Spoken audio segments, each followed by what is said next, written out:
Hello dear students, आज के lecture में मैं आपको गॉस लॉ जो टॉपिक हमने शुरू किया था उसको फर्दर आगे पढ़ाऊंगा। ओके, तो देखिए ऑलरेडी मैंने बोर्ड में कुछ लिख दिया है। गॉस लॉ से रिलेटेड पहला होगा कि व्हाट इज गॉस लॉ, जो हमने ऑलरेडी लास्ट लेक्चर्स में कर रखा है ना। उसके बाद के तीन इंपॉर्टेंट क्वेश्चंस होंगे। Is Gauss law always true और valid? Is Gauss law always beneficial for us and what is the use of Gauss law? ये ऑनलाइन आंसर्स होंगे, इसके ध्यान से सुनिए। What is Gauss law? ये हमने ऑलरेडी लास्ट लेक्चर में देख रखा है कि किसी भी क्लोज सरफेस से अगर आप मैथमेटिकल स्टेटमेंट लिखें तो कुछ इस तरीके से लिखेंगे, E dot ds is equal to q in upon epsilon। ये हमने ऑलरेडी पढ़ रखा है कि what is Gauss law, है ना। इसका मतलब है कि किसी भी क्लोज सरफेस, कोई भी अगर क्लोज सरफेस है ना, चाहे वो इमेजिनरी भी हो सकता है, रियल भी हो सकता है, अगर कोई क्लोज सरफेस है और इस क्लोज सरफेस के हर पॉइंट के इलेक्ट्रिक फील्ड को वहां के एलिमेंटल एरिया वेक्टर ds के साथ में अगर आप डॉट प्रोडक्ट करते हैं हर पॉइंट पे, यहाँ पे हर पॉइंट पे, है ना, आप हर पॉइंट के इलेक्ट्रिक फील्ड को उस पॉइंट के एलिमेंटल एरिया वेक्टर के साथ में डॉट प्रोडक्ट करते हैं E डॉट ds, तो उस छोटे से एरिया से ज्यादा हुआ फ्लक्स आएगा। और ऐसा अगर आप सारे लोकेशन की E डॉट ds को इंटीग्रेट कर देते हैं या जोड़ देते हैं तो बेसिकली आप नेट फ्लक्स की बात कर रहे हैं। तो किसी भी क्लोज सरफेस से जो नेट फ्लक्स जा रहा होता है ना, वो होता है उसके अंदर stored charge upon epsilon, q in upon epsilon. इसके अंदर स्टोर्ड चार्ज अपॉन एप्सिलॉन, ये गॉस लॉ होता है। ठीक है, ये होता है क्या? Gauss law. So this is Gauss law. Now the question is Gauss law always valid? The answer is yes. It is always valid. It is always true. Okay, तो कभी आप किसी भी वाइवा में जा रहे हैं या किसी इंटरव्यू में या किसी एग्जाम में आपसे क्वेश्चन पूछता है कि is Gauss law always valid or true? Answer is yes. फिर नेक्स्ट क्वेश्चन होगा is Gauss law always beneficial for us? तो आंसर इसका होगा no. इसका आंसर है no. ये जो स्टेटमेंट है वो हमेशा ट्रू है, किसी भी केस में ये रॉन्ग नहीं होता है ना। Surface integral of electric field over a close surface is always equal to 1 upon epsilon times charge enclosed by that close surface, या फिर मैथमेटिकली जो लिखा है ये, है ना, कि net flux passing through the surface area close surface is always equal to q in by epsilon. ये जो स्टेटमेंट है ये हमेशा वैलिड है, it is always valid, but it is not always beneficial for us, है ना। ये हमारे काम का हमेशा नहीं होगा, है ना। कब हमारे काम का होगा, कब हमारे काम का नहीं होगा, ये मैं आपको आगे बताऊंगा, लेकिन ये हमेशा बेनिफिशियल नहीं है। लेकिन जहां पर बेनिफिशियल है हमारी जिंदगी बहुत आसान बना देगा, ठीक है। लेकिन हर जगह बेनिफिशियल नहीं, हालांकि ट्रू है, बट वहां पर हमें फायदा नहीं देगा। क्यों फायदा नहीं देगा, है ना, क्यों वहां पर गॉस लॉ लगाने में हमें फायदा नहीं हो रहा, वो मैं सब कुछ डिस्कस करूंगा आपको आज के लेक्चर्स में, ठीक है। लेकिन अगर हमें मालूम लग गया कि भाई ये हमेशा वैलिड है लेकिन हमेशा बेनिफिशियल नहीं है, ठीक है, तो फिर what is the use of Gauss law? तो गॉस लॉ का क्या यूज है? तो बच्चों गॉस लॉ का यूज है, it is used to find the electric field, it is used to find the electric field, it is used to find the electric field, it is used to find the electric field, it is used to find the electric field, okay, when symmetry permits, when symmetry permits। देखिए जब symmetry होगी, और symmetry कितनी type की होगी? 3 type की symmetries होती है, स्फेरिकल सिमेट्री, लाइन और सिलेंड्रिकल सिमेट्री और प्लेन सिमेट्री। मैं आगे डिस्कस करूंगा। तो हमारा जो मेन यूज गॉस लॉ का क्या है? इलेक्ट्रिक फील्ड फाइंड आउट करना।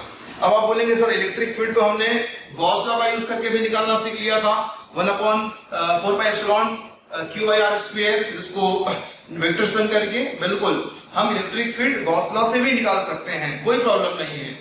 लेकिन बहुत जगह गॉस लॉ से इलेक्ट्रिक फील्ड निकालना बहुत ही कॉम्प्लिकेटेड या बहुत ही टेडियस इंटीग्रेशन इन्वॉल्व हो जाएगी, बहुत मैथमेटिकली टफ हो जाता है वहां पे। तो उन जगहों पे अगर सिमेट्री हमें अलाउ करे तो हम चुटकियों में इलेक्ट्रिक फील्ड निकाल सकते हैं। तो गॉस लॉ हमारे लिए बहुत ही पावरफुल टूल की तरह बन करके आ रहा है, जहां पर हम using Gauss law we can find out electric field very easily, not always, okay. वो हर केस में ट्रू है, बट वो हमारे फायदे के लिए नहीं होगा। तो मैं डिस्कस करूंगा कि कहां पर हमारे फायदे के लिए होगा और कहां पर हमारे फायदे के लिए नहीं होगा और क्यों नहीं फायदा दे रहा है ना, वो भी मैं आपके साथ में डिस्कस करूंगा। ठीक है, तो पहले इन चारों क्वेश्चन को फिर से एक बार फास्ट देख लीजिए कि व्हाट इज गॉस लॉ। तो गॉस लॉ ये है, ऑलरेडी मैंने 2 लेक्चर्स पे ले लिया है, तो मेरे ख्याल से आपको और डिस्कस करने की जरूरत नहीं है। क्या गॉस लॉ ऑलवेज वैलिड है? आंसर है yes, it is always valid, हमेशा वैलिड है। ध्यान रखिए, कोई भी ऐसा केस नहीं मिलेगा जहां पर गॉस लॉ आपको फेल होता हुआ नजर आए। Is Gauss law always beneficial for us? No, it is not always beneficial for us, है ना। कब बेनिफिशियल होता है? जब वहां पे सिमेट्री होती है, सिमेट्री के केस में होता है।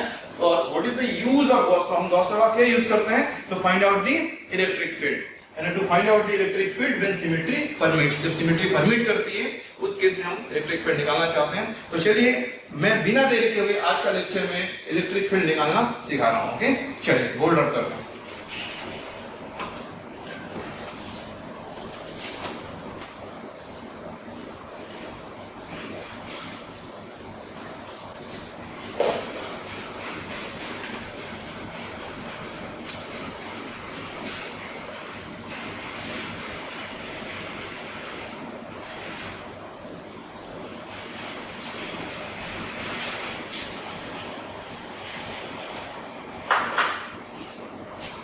नेक्स्ट मैं लिख रहा हूं एप्लीकेशन ऑफ गॉस लॉ, मतलब गॉस लॉ का एप्लीकेशन। देखिए बच्चों, है ना, सबसे पहले जैसे मैंने बताया कि सिमेट्री में होता है, तो सबसे पहले जो सिमेट्री होती है वह स्फेरिकल सिमेट्री, स्फेरिकल सिमेट्री। ये वाला केस हम लोग पहले देखेंगे, स्फेरिकल सिमेट्री। ठीक है, स्फेरिकल सिमेट्री वाले केस में बच्चों हम ए, बी और सी, ये 3 केसेस देखेंगे। ओके, और ए रहेगा electric field due to a point charge,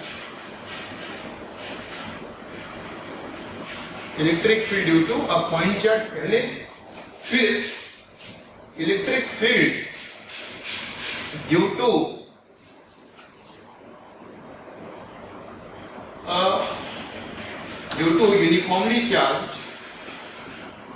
uniformly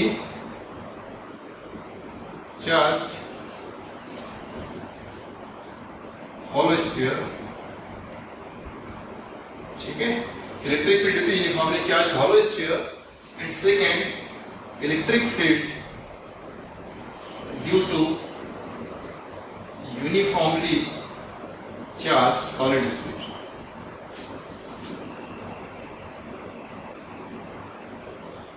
ठीक है, तो ये मैं 3 केसेस में इलेक्ट्रिक फील्ड निकालना सिखाऊंगा आपको, ध्यान से देखते जाइए। तो स्फेरिकल सिमेट्री में बच्चों हम लोग सबसे पहले सीखेंगे electric field due to a point charge, point charge की वजह से इलेक्ट्रिक फील्ड निकालना गॉस लॉ का यूज करके। ठीक है, electric field due to uniformly charged hollow sphere, hollow sphere की वजह से यूनिफॉर्मली चार्ज्ड है, हॉलो है, अंदर से एम्प्टी है और वो यूनिफॉर्मली चार्ज्ड है। और तीसरा electric field due to uniformly charged solid sphere. Solid sphere का मतलब क्या है?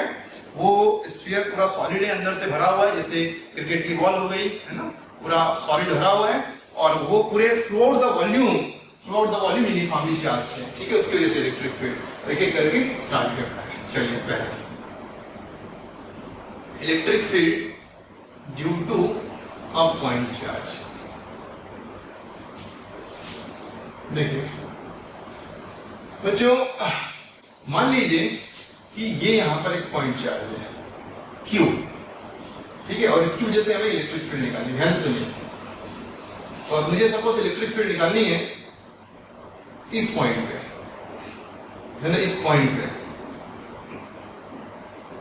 पे निकालना है इलेक्ट्रिक फील्ड। r डिस्टेंस वो पॉइंट, इस पॉइंट पे इलेक्ट्रिक फील्ड निकालना है। हमने कहा है इलेक्ट्रिक फील्ड निकालने के लिए हम गॉस लॉ का यूज करते हैं। और यहाँ पे अगर चार्ज की जो फील्ड जो डाइवर्ज हो रही है, अगर वो स्फेरिकली सिमेट्रिकली हो रही है, तो ये गॉस लॉ लगाया जा सकता है। तो यहाँ पे स्फेरिकल सिमेट्रिकल होगी, आप देखेंगे इलेक्ट्रिक फील्ड ऐसे ऐसे ऐसे ऐसे ऐसे स्फेरिकली इन ऑल 3 डायमेंशंस निकल रही होगी, राइट। चलो, अब आपका दूसरा क्वेश्चन है कि हम गॉस लॉ लगाएंगे, because reading application of Gauss law. Gauss law integral form में किसी भी पॉइंट पर नहीं लगता है, वो कहाँ पे लगता है? सरफेस पे। यहाँ पे मुझे कोई सरफेस नजर नहीं आ रहा है, तो हम सरफेस क्रिएट करेंगे, सरफेस बनाएंगे। कैसे बनाएंगे? इस जैसे पॉइंट्स को कनेक्ट करके, इस जैसे पॉइंट्स को कनेक्ट करके सरफेस बनाएंगे। समझिए, हम इलेक्ट्रिक फील्ड निकालना चाहते हैं यहाँ पर। इस चार्ज की वजह से इलेक्ट्रिक फील्ड निकालने के लिए अगर सिमेट्री हो, तीन टाइप की सिमेट्री होती है, स्फेरिकल सिमेट्री, सिलेंड्रिकल सिमेट्री या फिर तीसरा प्लेन सिमेट्री। तो यहाँ पे अगर हम नोटिस करें इलेक्ट्रिक फील्ड लाइंस की, तो वो लाइंस कैसे निकल रही हैं? Spherically in all three dimension. You can imagine ऐसे कि ये बीच में एक चार्ज है, फील्ड का सोर्स, और वो सारे डायरेक्शन में फील्ड भेज रहा होगा, राइट? और हमें इस पॉइंट पे चाहिए, बट हमें जो गॉस लॉ का इंटीग्रल फॉर्म लिखा हुआ है वो किसी पॉइंट पर एप्लीकेबल नहीं है, वो कहां पर लगता है? सरफेस पे लगता है। तो गॉस लॉ लगाने के लिए सरफेस चाहिए होगा, और हमें सरफेस है नहीं, एक पॉइंट है, तो हम एक्जैक्टली इसी के जैसे पॉइंट को कनेक्ट करके क्या बनाएंगे? सरफेस। तो चलिए, इसी के जैसे हमें इलेक्ट्रिक फील्ड यहां चाहिए, इसी के जैसे पॉइंट को कनेक्ट करके हम क्या बनाएंगे? सरफेस। ये लीजिए,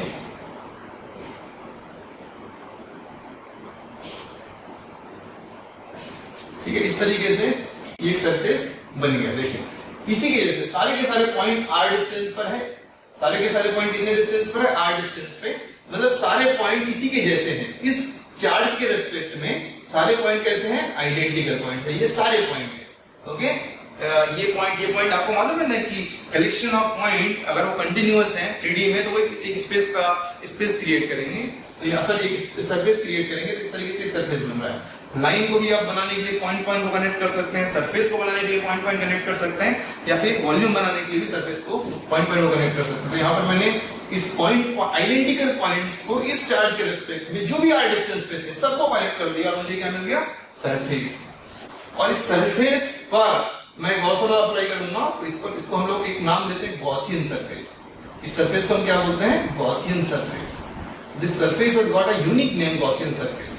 okay, why do we call this Gaussian surface? Because we are going to apply the Gauss law. इस पर हम गॉस लॉ लगाने वाले हैं, इसलिए हम लोग इसको क्या बोलते हैं?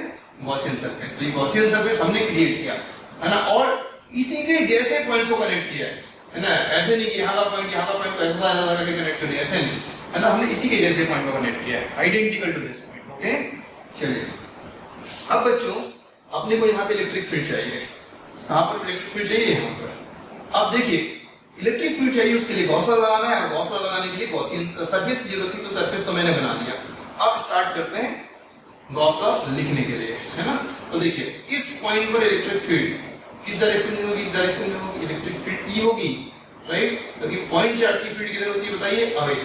और यहाँ पे जो छोटा सा एरिया है ds, उसकी भी डायरेक्शन इधर होगी। देखिए ds, e और ds की डायरेक्शन इधर है। ओके, अब अगर मैं कोई दूसरा पॉइंट सपोज यहाँ पे ले रहा हूँ, तो यहाँ पर भी इलेक्ट्रिक फील्ड इस डायरेक्शन में होगी, e, है ना, क्योंकि चार्ज से अवे होती है, और उसकी वैल्यू इसकी जितनी होगी क्योंकि वो भी r डिस्टेंस दूर है, और यहाँ पर का जो ds होगा वो भी इस डायरेक्शन में होगा। तो यहाँ पे देखेंगे कि इलेक्ट्रिक फील्ड और ds के बीच का एंगल कितना है? 0, बिकॉज़ दोनों के दोनों सेम डायरेक्शन में है। यहाँ पर भी इलेक्ट्रिक फील्ड और ds के बीच का एंगल कितना है? 0, बिकॉज़ दोनों के दोनों सेम डायरेक्शन में है। यहाँ पर की इलेक्ट्रिक फील्ड की वैल्यू कितनी होगी निकालेंगे, है ना, और यहाँ पर की इलेक्ट्रिक फील्ड की वैल्यू सेम होगी। क्यों सेम होगी? बिकॉज़ वो चार्ज से इक्वी डिस्टेंस पर है। आप ऐसे दो पॉइंट नहीं, ऐसे हर पॉइंट के बारे में सोचिए। जैसे मान लीजिए इस पॉइंट के बारे में सोचते हैं, ये पॉइंट पर इलेक्ट्रिक फील्ड होगी, इधर अवे प्लस चार्ज से अवे होगी, राइट।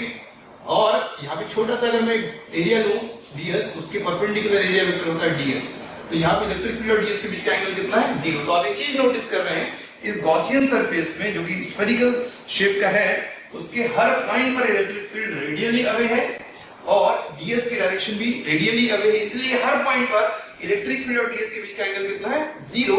ना केवल एंगल की बात कर रहे हैं, बल्कि वैल्यू ऑफ इलेक्ट्रिक फील्ड भी हर पॉइंट पर कैसी होगी? सेम होगी। मैं यहाँ लिख देता हूं, दो पॉइंट हमें यहां से मिल रहे हैं। At each point on Gaussian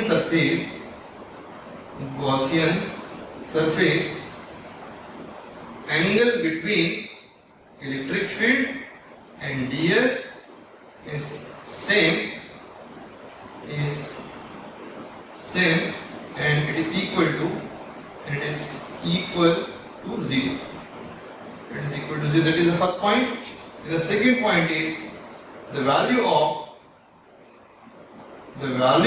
electric field is same at each point on the Gaussian surface.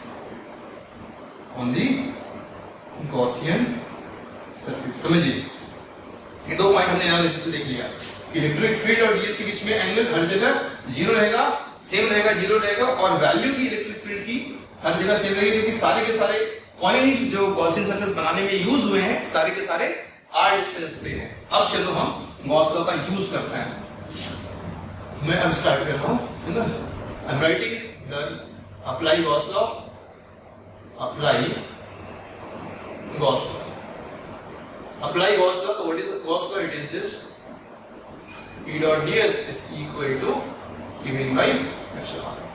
बच्चों सोचिए, हर जगह की E और ds के बीच का एंगल जीरो है, हर जगह की, है ना। ये केवल एक पॉइंट की बात नहीं हो रही, हर पॉइंट की, ये ठीक है ना, एट ईच पॉइंट। तो नेक्स्ट स्टेप में हम हर जगह E ds cos जीरो लिख सकते हैं, हर जगह, हर के लिए E ds cos zero, E ds cos zero. तो यहाँ पर value of electric field, value of ds and cos zero, ये कितना हो जाएगा? q in upon epsilon। cos zero कितना होता है? 1। नेक्स्ट स्टेप में क्या बचेगा? E into ds, it is equal to q in by epsilon।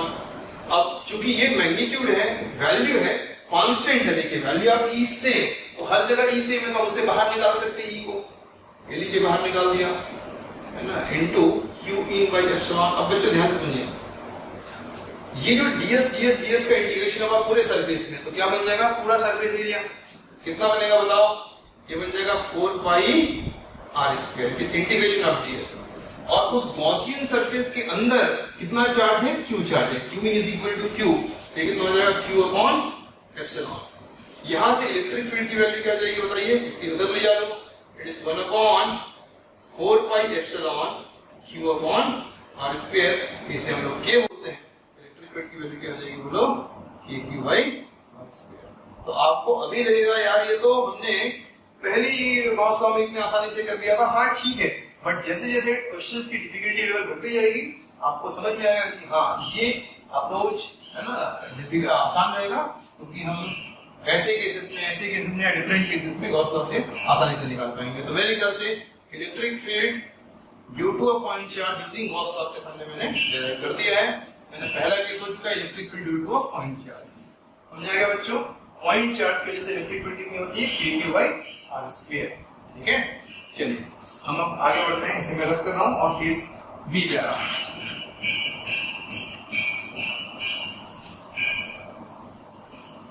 Second case पे, okay.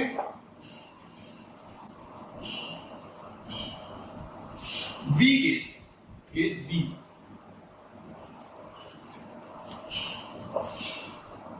Case B, electric field due to uniformly charged hollow sphere। electric field due to uniformly charged hollow sphere, hollow sphere, electric field due to uniformly charged hollow sphere। देखिए this is hollow sphere, ठीक है, ये hollow है, अंदर से खाली है, और ये सेंटर है ना, और ये इसकी रेडियस है कैपिटल, ठीक है। और ये हॉलो स्फीयर यूनिफॉर्मली चार्ज्ड है, तो charges are staying only on the outer surface,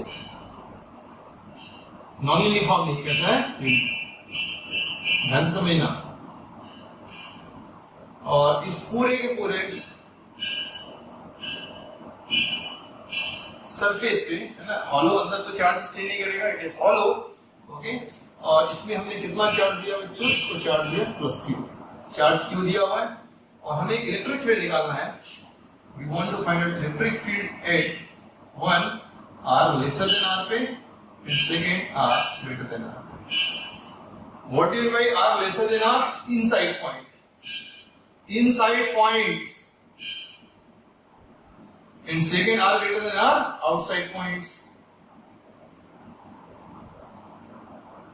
r lesser than R inside points, R greater than R outside points. तो इन अंदर वाले पॉइंट पे इलेक्ट्रिक फील्ड निकालनी है और बाहर वाले पॉइंट पे इलेक्ट्रिक फील्ड निकालनी है। आप लेसर देन आर पर और आर ग्रेटर देन आर पर, ओके। और कैसे? Using Gauss law. देखिए बच्चों ध्यान से, बेसिकली आप चाहते हो कि इलेक्ट्रिक फील्ड पहले इनसाइड पॉइंट पे, यानी यहाँ पे चाहिए इलेक्ट्रिक फील्ड, यहाँ पे चाहिए। तो सपोज मुझे इलेक्ट्रिक फील्ड यहाँ पे चाहिए, यहाँ पे कितनी दूरी पर है वो वाला पॉइंट? सेंटर से r डिस्टेंस पे, small r, okay. Small r lesser then capital R, मतलब कि अंदर। आपको मालूम है गॉस लॉ अगर लगाना है तो हमें क्या चाहिए? सरफेस। सरफेस कैसे बनाएंगे? इसी के जैसे पॉइंट को कनेक्ट करके। तो ये लीजिए यहाँ पे भी इसी के जैसे पॉइंट को कनेक्ट करके मैंने गॉसियन सरफेस बना दिया। ये गॉसियन सरफेस है, this is what? Gaussian surface. Short में मैं इसे जीएस लिख रहा हूं, गॉसियन सरफेस, ओके। और इस गॉसियन सरफेस में we are going to apply the Gauss law. r lesser than r के लिए we are applying the Gauss law. तो क्या है Gauss law? E dot ds is equal to q in by epsilon, right? E dot ds equal to q in by epsilon। ध्यान से समझिए। Next पे बच्चों, यहां पर इलेक्ट्रिक फील्ड अगर हुई है ना, इसे आप सोचिए और मेरे साथ में डिस्कस कीजिए अगर आपको समझ में नहीं आया तो। यहां पे इलेक्ट्रिक फील्ड देखिए, समझिएगा, ये है स्फीयर, ऑलो स्फीयर, राइट?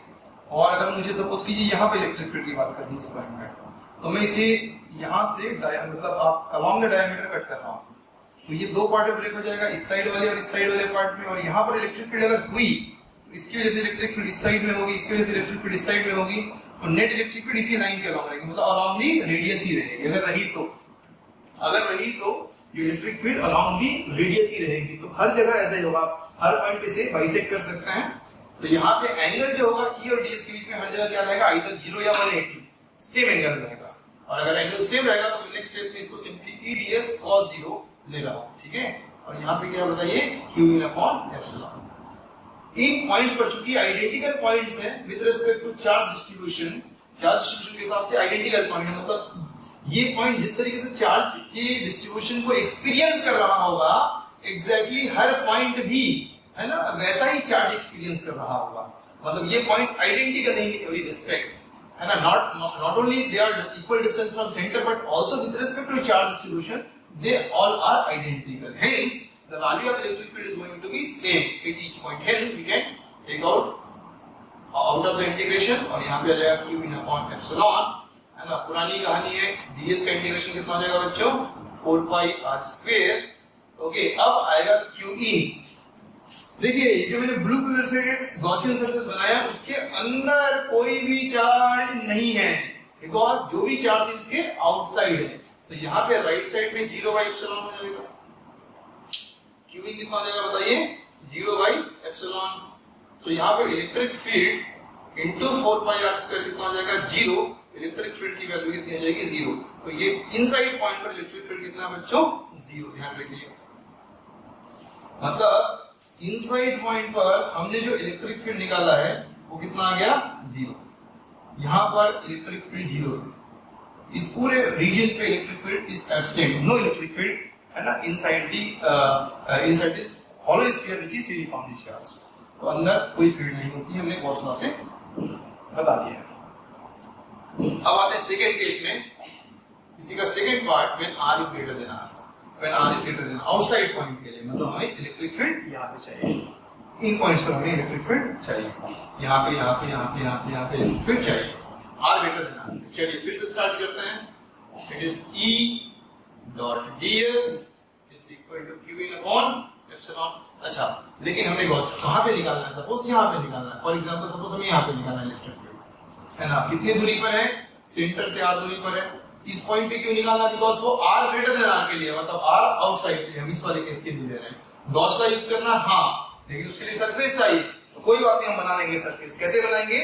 है ना, आइडेंटिकल पॉइंट को कनेक्ट करके। तो r डिस्टेंस पे जितने भी पॉइंट्स होंगे आप उसे कनेक्ट कीजिए इस तरीके से। ये लीजिए कनेक्ट कर लिया, और ये हमारा इस बार का गॉसियन सरफेस है, इसी के जैसे points, same argument, same logic.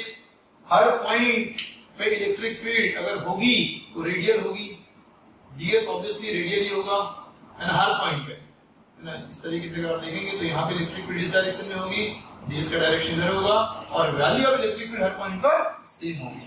तो मैं वही चीज बार बार रिपीट करने के बजाय मैं प्रोसीड करता हूँ। नेक्स्ट स्टेप पे बच्चों ई एंगल 0 है इसलिए EDS Q in upon epsilon, electric field की वैल्यू हर जगह क्या है, सेम है क्योंकि आइडेंटिकल पॉइंट्स हैं। इंटीग्रेशन ऑफ डीएस हो जाएगा, डीएस मतलब ये इसका डीएस का इंटीग्रेशन मतलब addition of DS will lead to total area which is 4 pi R square. Sphere का surface area 4 pi R square. अच्छा क्यूइन क्या है बच्चों, अब ये जो बड़ा वाला जो मैंने ब्लू कलर से गॉसियन सर्कल बनाया उसके अंदर ये पूरा चार्ज क्यू है ना, ये पूरा चार्ज क्यू है तो यहाँ पे आ जाएगा क्यू अपॉन एप्सिलॉन। तो नेक्स्ट स्टेप में इलेक्ट्रिक फील्ड की वैल्यू आ जाएगी 1 upon 4 pi epsilon Q divide by R square. तो आप इलेक्ट्रिक फील्ड कह सकते हैं इस के क्यू बाय आर स्क्वायर और इसे आप बोलेंगे it is electric field outside. तो आउटसाइड इलेक्ट्रिक फील्ड बच्चों कितनी है ये बताओ, इलेक्ट्रिक फील्ड आउटसाइड की वैल्यू है K capital Q by R square. मतलब बाहर पर इलेक्ट्रिक फील्ड के फार्मूला है के क्यू बाय आर स्क्वायर और अंदर पॉइंट पे इलेक्ट्रिक फील्ड का फार्मूला कितना है 0। चलिए अब हम आते हैं तीसरे केस पे, electric field due to uniformly charge solid. तो मैं इसे मिला रहा हूं। केस नंबर सी देखते हैं, electric field due to uniformly charge solid sphere. Electric field due to uniformly charged solid sphere.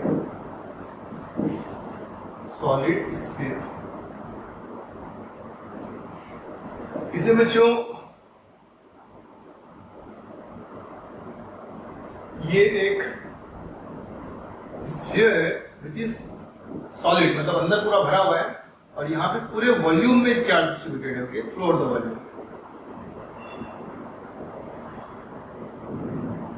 इस तरीके से उसका रेडियस कितना है कैपिटल और इसमें हमने कितना चार्ज दिया हुआ है प्लस कैपिटल क्यू।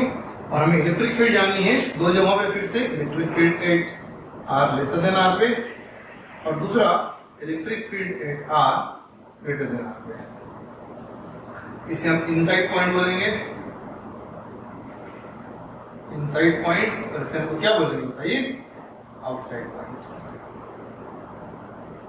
तो हमें इन जगहों पे इलेक्ट्रिक फील्ड चाहिए और वो इलेक्ट्रिक फील्ड हम गॉस लॉ का यूज करके निकालेंगे। ऑब्वियसली पहले आर लेसर देन आर पे है ना, electric field at R lesser than R पे।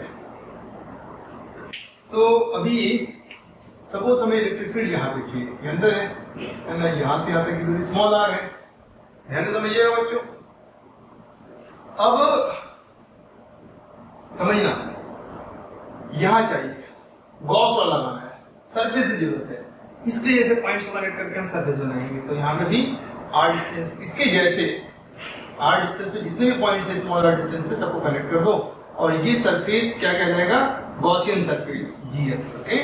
और उस गॉसियन सरफेस पे आप है ना थोड़ा एनालिसिस कर लीजिए कि यहाँ पे इलेक्ट्रिक फील्ड अगर होगी तो रेडियली अवे होगी है ना, और यहाँ पे जो डीएस है ऑब्वियसली परपेंडिकुलर टू सरफेस होगा हर पॉइंट पे है ना। यहाँ पे अगर आप ध्यान देखें तो यहाँ पे इलेक्ट्रिक फील्ड इस डायरेक्शन में होगी, सरफेस एरिया इस डायरेक्शन में होगा डीएस। अगर यहाँ पे देखेगा इलेक्ट्रिक फील्ड इस डायरेक्शन में होगी और डीएस भी इसी डायरेक्शन में होगा। वैल्यू की अगर बात करी जाए तो इलेक्ट्रिक फील्ड की वैल्यू हर पॉइंट पर सेम होगी क्योंकि सारे के सारे आइडेंटिकल पॉइंट से आर डिस्टेंस दूर है। तो चलिए हम गॉस लॉ लगाते हैं, electric field dot ds is equal to Q in upon epsilon. ध्यान से देखिए बच्चों, चूंकि हर ईडीएस के बीच में एंगल 0 हो रहा है, इसके हर के लिए एंगल cos 0 करेंगे तो ईडीएस cos 0 1, तो ई की वैल्यू डीएस की वैल्यू और उसका इंटीग्रेशन, ओके। और यहाँ पे अगर क्यू इन अपॉन एप्सिलॉन, ध्यान देखिए लेफ्ट साइड में इलेक्ट्रिक फील्ड बाहर निकलेगी, कांस्टेंट है, हर पॉइंट पे सेम है, इंटीग्रेशन डीएस का होगा। राइट साइड पे थोड़ा पॉज करते हैं है ना, और नेक्स्ट स्टेप में डीएस का इंटीग्रेशन हो जाएगा, कितना हो जाएगा बोलो 4 पाई आर स्क्वायर। लेकिन यहाँ पे जो क्यू इन रहेगा, क्यू इन वो पिछले बार हॉलो वाले केस में क्या था, यहाँ पे खाली था तो कोई चार्ज नहीं था। बट इस बार अगर आप नोटिस करेंगे इस ब्लू वाले गॉसियन सरफेस के अंदर यहाँ पे चार्ज है कि नहीं है, बिल्कुल है। और वो चार्ज कैपिटल क्यू है क्या, नहीं, कैपिटल क्यू से कुछ कम है बिकॉज ये पार्ट वाले में चार्ज है वो आउटसाइड में काउंट होंगे। तो कुछ पार्ट अंदर है कुछ पार्ट बाहर है, तो वो पहले हमें निकालना होगा। तो कैसे निकालेंगे, बहुत ही आसान है, आपको कहना पड़ेगा। देखिए मतलब हमें इस ब्लू कलर की जो स्फीयर हमने क्रिएट करी गॉसियन सरफेस, उसके अंदर का चार्ज निकालना है। जबकि कैपिटल की कौन सा चार्ज है? बड़े स्फीयर, 0 से लेके कैपिटल आर तक के रेडियस, जो बड़ा स्फीयर है उसमें टोटल चार्ज है, उसका कुछ पार्ट यहाँ है और कुछ पार्ट बाहर भी है। उसको हम लोग एलिमेंट्री मेथड से निकाल सकते हैं। कैसे निकालेंगे देखिए, कैसे निकालेंगे देखिए, हम कहेंगे कि, या फिर आप ऐसे भी कह सकते हैं कि density into volume, density into volume will become charge. वो मास डेंसिटी नहीं, चार्ज डेंसिटी। या फिर आप ऐसे कहिए कि भैया 4/3 pi capital R cube, 4/3 pi capital R cube में कितना चार्ज है? क्यू है। 4/3 पाई कैपिटल आर क्यूब में कितना चार्ज है? क्यू। और 4/3 पाई स्मॉल आर क्यूब में कितना चार्ज है? 4/3 पाई कैपिटल आर क्यूब बड़ा वॉल्यूम में क्यू चार्ज है, तो 4/3 पाई स्मॉल आर क्यूब में कितना चार्ज है? उसी तरीके की बात हो गई कि 100 रुपीस में इतना आता है तो 5 रुपीस में कितना आएगा, है ना? इतने वॉल्यूम में इतना चार्ज, इतने वॉल्यूम में कितना चार्ज। तो अपन उसको कैसे निकाल सकते हैं? Q upon 4/3 pi capital R cube into 4/3 pi small R cube. 4/3 pi cancel हो जाएगा, तो ये कितना आ जाएगा बच्चों? Q upon capital R cube into small R cube. और ये कहलाएगा Q इन। ये क्या कहलाएगा? Q इन। इसे हम यहाँ पे इंसर्ट करेंगे Q इन के प्लेस पर। तो it is capital Q upon capital R cube into small r cube whole divided by epsilon. Next step में भी capital Q R cube capital R cube upon epsilon into epsilon. यहां से देखिए बच्चों, r square से r cube cancel होगा, एक r बचेगा, तो इलेक्ट्रिक फील्ड की वैल्यू क्या जाएगी मालूम है क्या? It is 1 upon 4 pi epsilon, 4 pi इधर ले लिया, capital Q by r cube into small r। इसे आप क्या कह सकते हैं? इलेक्ट्रिक फील्ड की वैल्यू आएगी kq upon r cube into small r, and this is the electric field for inside point. It is electric field for inside point. अंदर वाले पॉइंट पर इलेक्ट्रिक फील्ड कितनी रहेगी? अंदर वाले पॉइंट पर इलेक्ट्रिक फील्ड कितनी रहेगी? इतनी। अब आते हैं सेकंड केस में, electric field at r greater than r पे। मतलब बेसिकली आपको इलेक्ट्रिक फील्ड निकालना है, आसान कैसे? यहाँ पे r डिस्टेंस दूर यहाँ पे निकालना है। अगर आपको यहाँ पे इलेक्ट्रिक फील्ड निकालना है गॉस लॉ का यूज करके, तो आपको गॉसियन सरफेस बनाना पड़ेगा। सरफेस कैसे बनाएंगे? इसके जैसे पॉइंट को कनेक्ट करके, और यहाँ पे भी इसके जैसे पॉइंट स्फीयर क्रिएट करेंगे। ये भी क्रिएट कर दिया, इसको हम लोग इस बार का गॉसियन सरफेस कहेंगे। गॉस लॉ अप्लाई करते हैं, ये लीजिए E dot ds is equal to q in upon epsilon। Next step में E और ds की काइंड 0 रहेगा, इसलिए हो जाएगा EDS है ना, EDS। और Q in की वैल्यू कितनी है बच्चों? Capital Q by epsilon. ध्यान दीजिए, पूरा का पूरा चार्ज, चाहे वो सरफेस पे हो चाहे वॉल्यूम पे, पूरा का पूरा चार्ज इस ब्लू कलर के सरफेस के अंदर आ रहा है, यानी पूरा इसके अंदर आ रहा है। इसका मतलब पूरा चार्ज Q in में रहेगा। और E को आप बाहर निकाल सकते हैं, इंटीग्रेशन होगा ds का, it is Q by epsilon. ds का इंटीग्रेशन होता है 4 पाई r square, it is Q bye epsilon. और नेक्स्ट स्टेप में आप देखेंगे, इसको इधर भेज देंगे तो मिलेगा 1 अपॉन 4 पाई एप्सिलॉन, है ना, Q बाई r स्क्वायर। इसको आप लिख सकते हैं KQ बाई r स्क्वायर। और ये जो फॉर्मूला है वो कहाँ के लिए है बताइए? आउटसाइड के लिए है। तो हमने इलेक्ट्रिक फील्ड स्फेरिकल सिमेट्री के केस में क्या कहते हैं निकाल दिया है। ठीक, किस तरीके से कैलकुलेट करते हैं मैं इसका थोड़ा और डिस्कशन करूंगा, ग्राफ डिस्कस करूंगा, है ना, ग्राफ बनाऊंगा और डिस्कसन करूंगा, ध्यान से सुनिए। लेकिन हमने Gauss law spherical symmetry case में किया है। मैं एक क्वेश्चन आपको और दूंगा, ऐसे होमवर्क थोड़ा डिफिकल्ट क्वेश्चन रहेगा वो, है ना, वो question strictly for JEE students होगा, नीट वाले बच्चों के लिए नहीं रहेगा। तो मैं लास्ट में आज जाते जाते एक क्वेश्चन जो मैं दूंगा वो जेई वाले बच्चों के लिए ऐसे होमवर्क रहेगा। नीट वाले बच्चे अगर ट्राई करना चाहें so they can try, no problem, but JEE वालों को 100% करना ही है उस क्वेश्चन को। ठीक है, चलिए मैं अभी जो रिजल्ट्स आए उसको डिस्कस करूंगा और डिस्कशन में ग्राफ्स वगैरह भी डिस्कस होंगे। तो मैं इसे रख रहा हूं।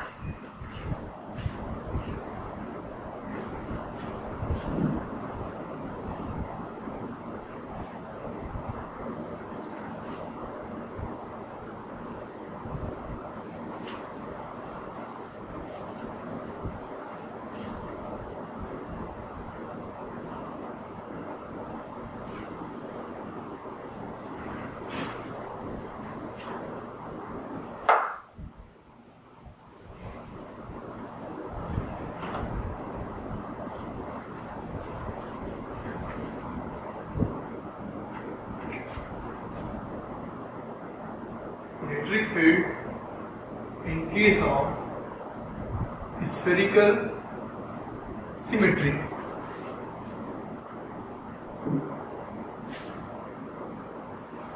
ये हमने अभी डिस्कस किया है गॉस लॉ से।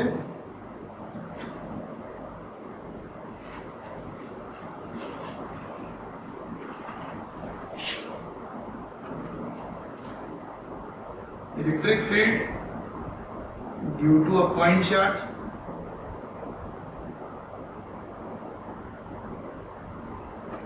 है ना। फिर हमने डिस्कस किया electric field due to uniformly charged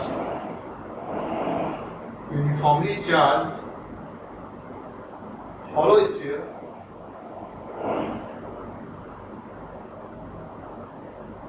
इसमें मेटल नॉन मेटल में किस तरीके से डिफरेंशिएट होगा मैं आगे प्रॉपर्टीज ऑफ कंडक्टर में डिस्कस करूंगा। लेकिन अभी electric field due to uniformly charged hollow sphere और electric field due to uniformly charged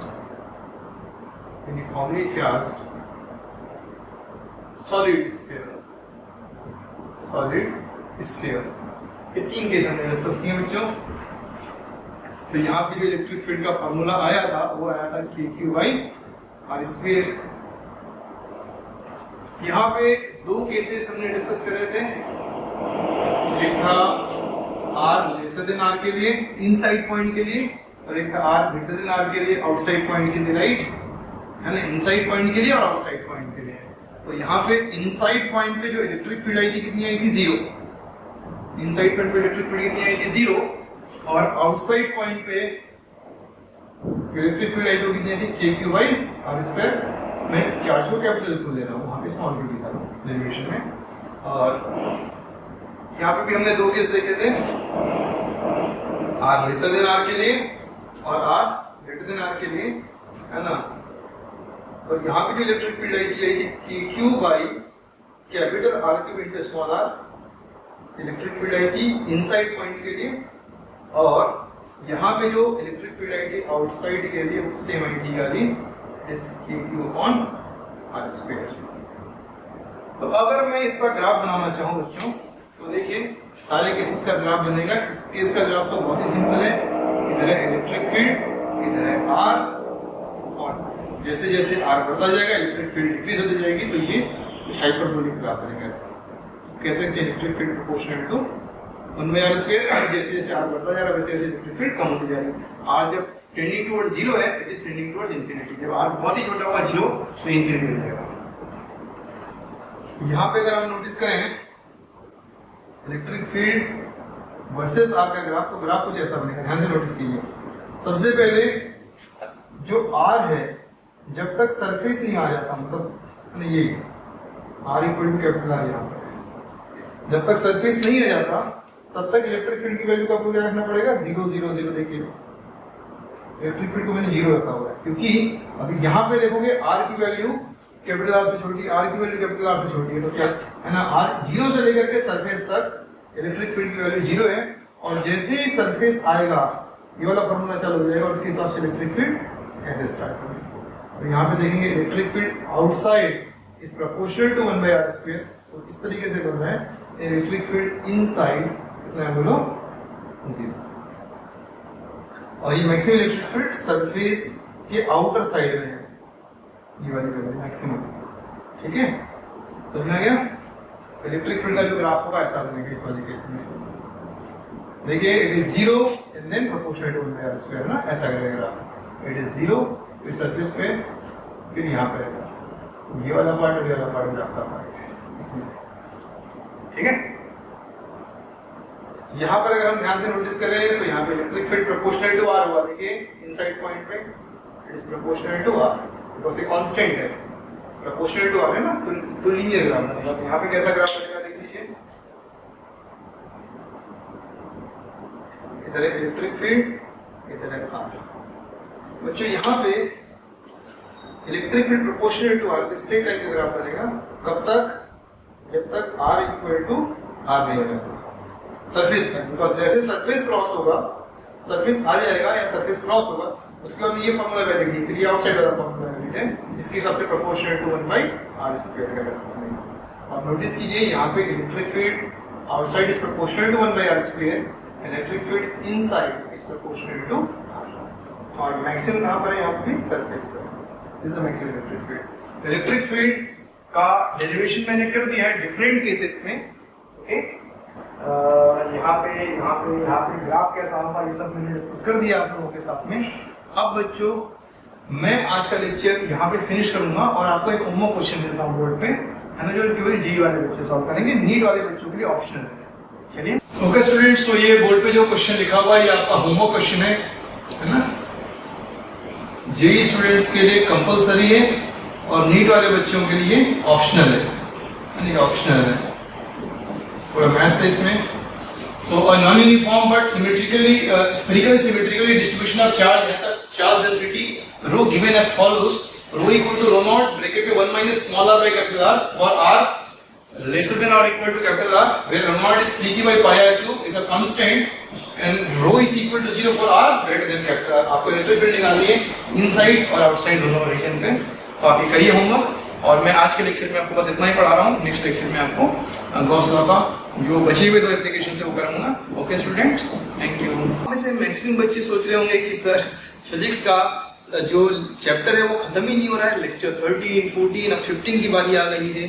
तो बच्चों में यहाँ पर आप लोग को क्लियर कर देना चाहता हूँ कि जो चैप्टर इलेक्ट्रोस्टैटिक हम पढ़ रहे हैं, ओके, ये one of the longest chapter है इस पर्टिकुलर फिजिक्स का, और ये फाउंडेशन चैप्टर है, स्टार्टिंग चैप्टर है।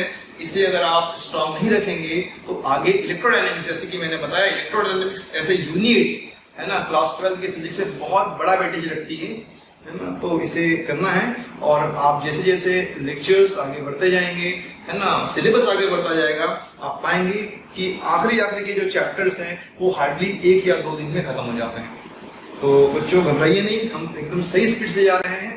चैप्टर फिनिश होने का वेट नहीं कीजिए, आप कंसेप्ट को सीखते चलिए, बाकी मेरे पे छोड़ दीजिए। दूसरी बात, कल के लेक्चर में मैंने आपको एक होमवर्क क्वेश्चन दिया था, और उस होमवर्क क्वेश्चन को, है ना, कुछ बच्चों ने ट्राई किया है, कुछ नीट के बच्चों ने भी सॉल्यूशन भेजा है, हालांकि वो रॉन्ग है, और कुछ जेईई के बच्चों ने भी सॉल्यूशन भेजा है। उसमें से मैक्सिमम बच्चों का आंसर रॉन्ग है ना। क्रिश जो स्टूडेंट है उसने करेक्ट आंसर भेजा है। तो मैं आज भी उसी क्वेश्चन को ऐसे होमवर्क रख रहा हूँ, सॉल्यूशन नहीं बता रहा हूँ, बिकॉज मेरा मानना है कि अगर आपकी क्लास में कोई स्टूडेंट करेक्ट आंसर कर पा रहा है तो आप में से भी मैक्सिमम बच्चे उस क्वेश्चन को कर सकते हैं, है ना। सॉल्यूशन आने के बाद में तो फिर हर कोई उस क्वेश्चन को समझ में आ जाएगा। पर्पस उस क्वेश्चन का है कि आपके दिमाग में, है ना, कि दिमाग की बत्तियों को ओपन करना। तो आप आज भी उस क्वेश्चन के साथ में लगे रहिए, आप अपनी पूरी एड़ी चोटी का जोर लगाइए और उस क्वेश्चन को सॉल्व करने की कोशिश कीजिए। और फिर कल के लेक्चर में उस क्वेश्चन का सॉल्यूशन मैं आपको बोर्ड पे डिस्कस करूंगा, है ना। आप अभी भी ट्राई कीजिए, मुझे क्वेश्चन का आंसर भेजिए, बट व्हाट्सएप में ये मेरे से मत पूछिए कि सर इसका आंसर कैसे होगा। आंसर मैं आपको वीडियो में ही एक्सप्लेन करूंगा जो पूरी क्लास के लिए रहेगा। आप अपना सॉल्यूशन भेजिए, मैं आपको बस इतना बताऊंगा कि करेक्ट है या रॉन्ग है। अगर करेक्ट है तो डेफिनेटली मैं आपकी तारीफ करूंगा, बट अगर गलत होगा तो मैं सिंपली कह दूंगा कि रॉन्ग है। Keep trying and keep thinking. ठीक है स्टूडेंट्स, तो चलिए बिना देरी किए हुए हम एप्लीकेशन ऑफ गॉस लॉ पे जाते हैं, और आज के लेक्चर में हम एप्लीकेशन ऑफ गॉस लॉ खत्म कर देंगे। चलिए, एप्लीकेशन ऑफ गॉस लॉ में मैंने बताया था कि गॉस लॉ हमेशा वैलिड होता है लेकिन हमेशा यूजफुल नहीं होता है ना। इसका यूज करते हैं हम इलेक्ट्रिक फील्ड फाइंड आउट करने में, है ना। लेकिन किन केसेस में हम इलेक्ट्रिक फील्ड फाइंड आउट कर सकते हैं? जहां पे सिमेट्री हो, सिमेट्री अगर हमें अलाउ कर रही हो तभी हम फाइंड आउट कर सकते हैं। सिमेट्री 3 टाइप की होती है। पहली होती है स्फेरिकल सिमेट्री, दूसरी होती है सिलिंड्रिकल सिमेट्री, और तीसरी होती है प्लेन सिमेट्री। तो हम कल के लेक्चर में स्फेरिकल सिमेट्री के केस हमने डिस्कस कर रखे हैं, तो आज के लेक्चर में हम डिस्कस करेंगे cylindrical symmetry and plane symmetry. चलिए स्टार्ट करते हैं।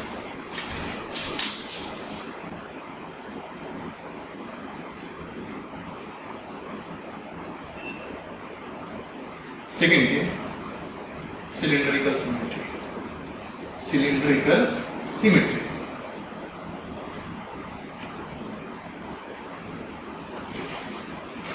तो इसमें सबसे पहला आज के केस में हम केस ए ले रहे हैं। Electric field due to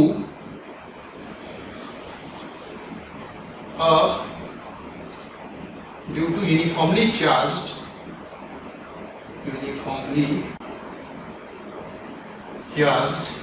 electric field due to uniformly charged thin rod of infinite length. Infinite का मतलब यहाँ पर है very long, okay, but mathematically हम उसे इनफाइनाइट ही कंसीडर करते हैं। तो मैं डायग्राम बना देता हूँ बच्चों इसके लिए। तो ये मान लीजिए एक रॉड है, thin rod, and according to the condition it is going till infinity, और नीचे भी इट इज गोइंग टू, मतलब it is a very long rod. और इस रॉड पे इस तरीके से जो चार्ज है वो पूरे along the length uniformly distributed है, ठीक है। और जब रॉड पूरे लेंथ पे डिस्ट्रीब्यूटेड है तो हम इसकी चार्ज डेंसिटी को लिखेंगे लैम्डा।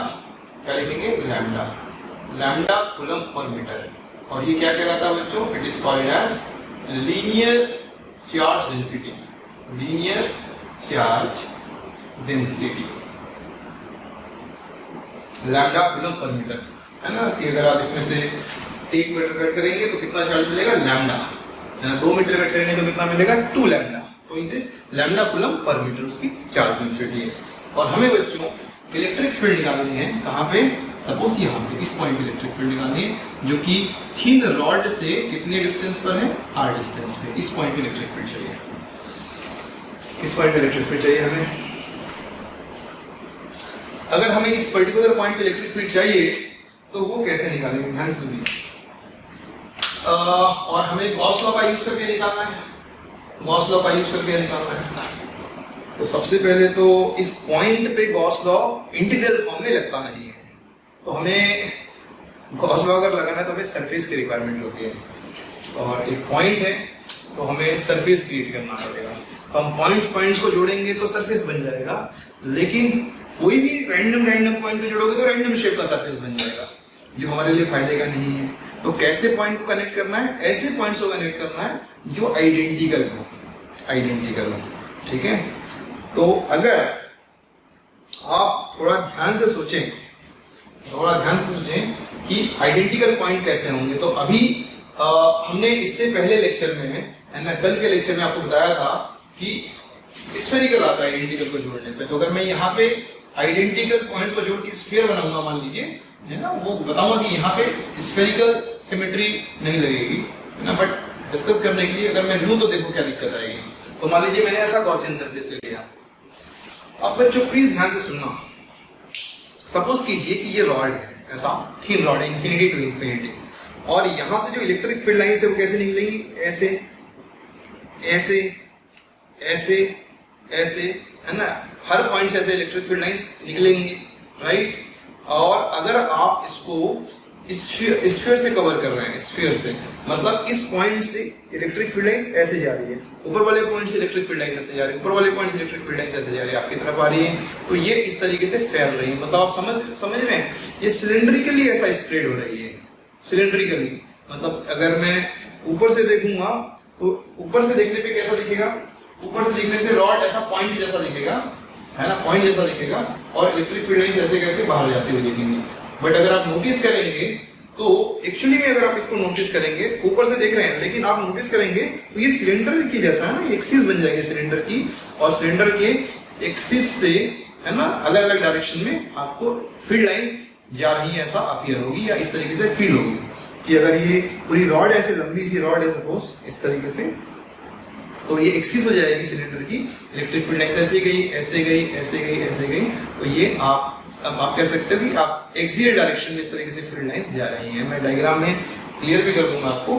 तो यहाँ पे अगर इलेक्ट्रिक फील्ड लाइंस की बात करी जाए तो यहाँ पे इलेक्ट्रिक फील्ड किधर होगी? इस डायरेक्शन में होगी, है ना। यहाँ पर इलेक्ट्रिक फील्ड की बात करी जाए तो किधर होगी? बिकॉज ये हमेशा रॉड से निकल के आगे जा रही होती है।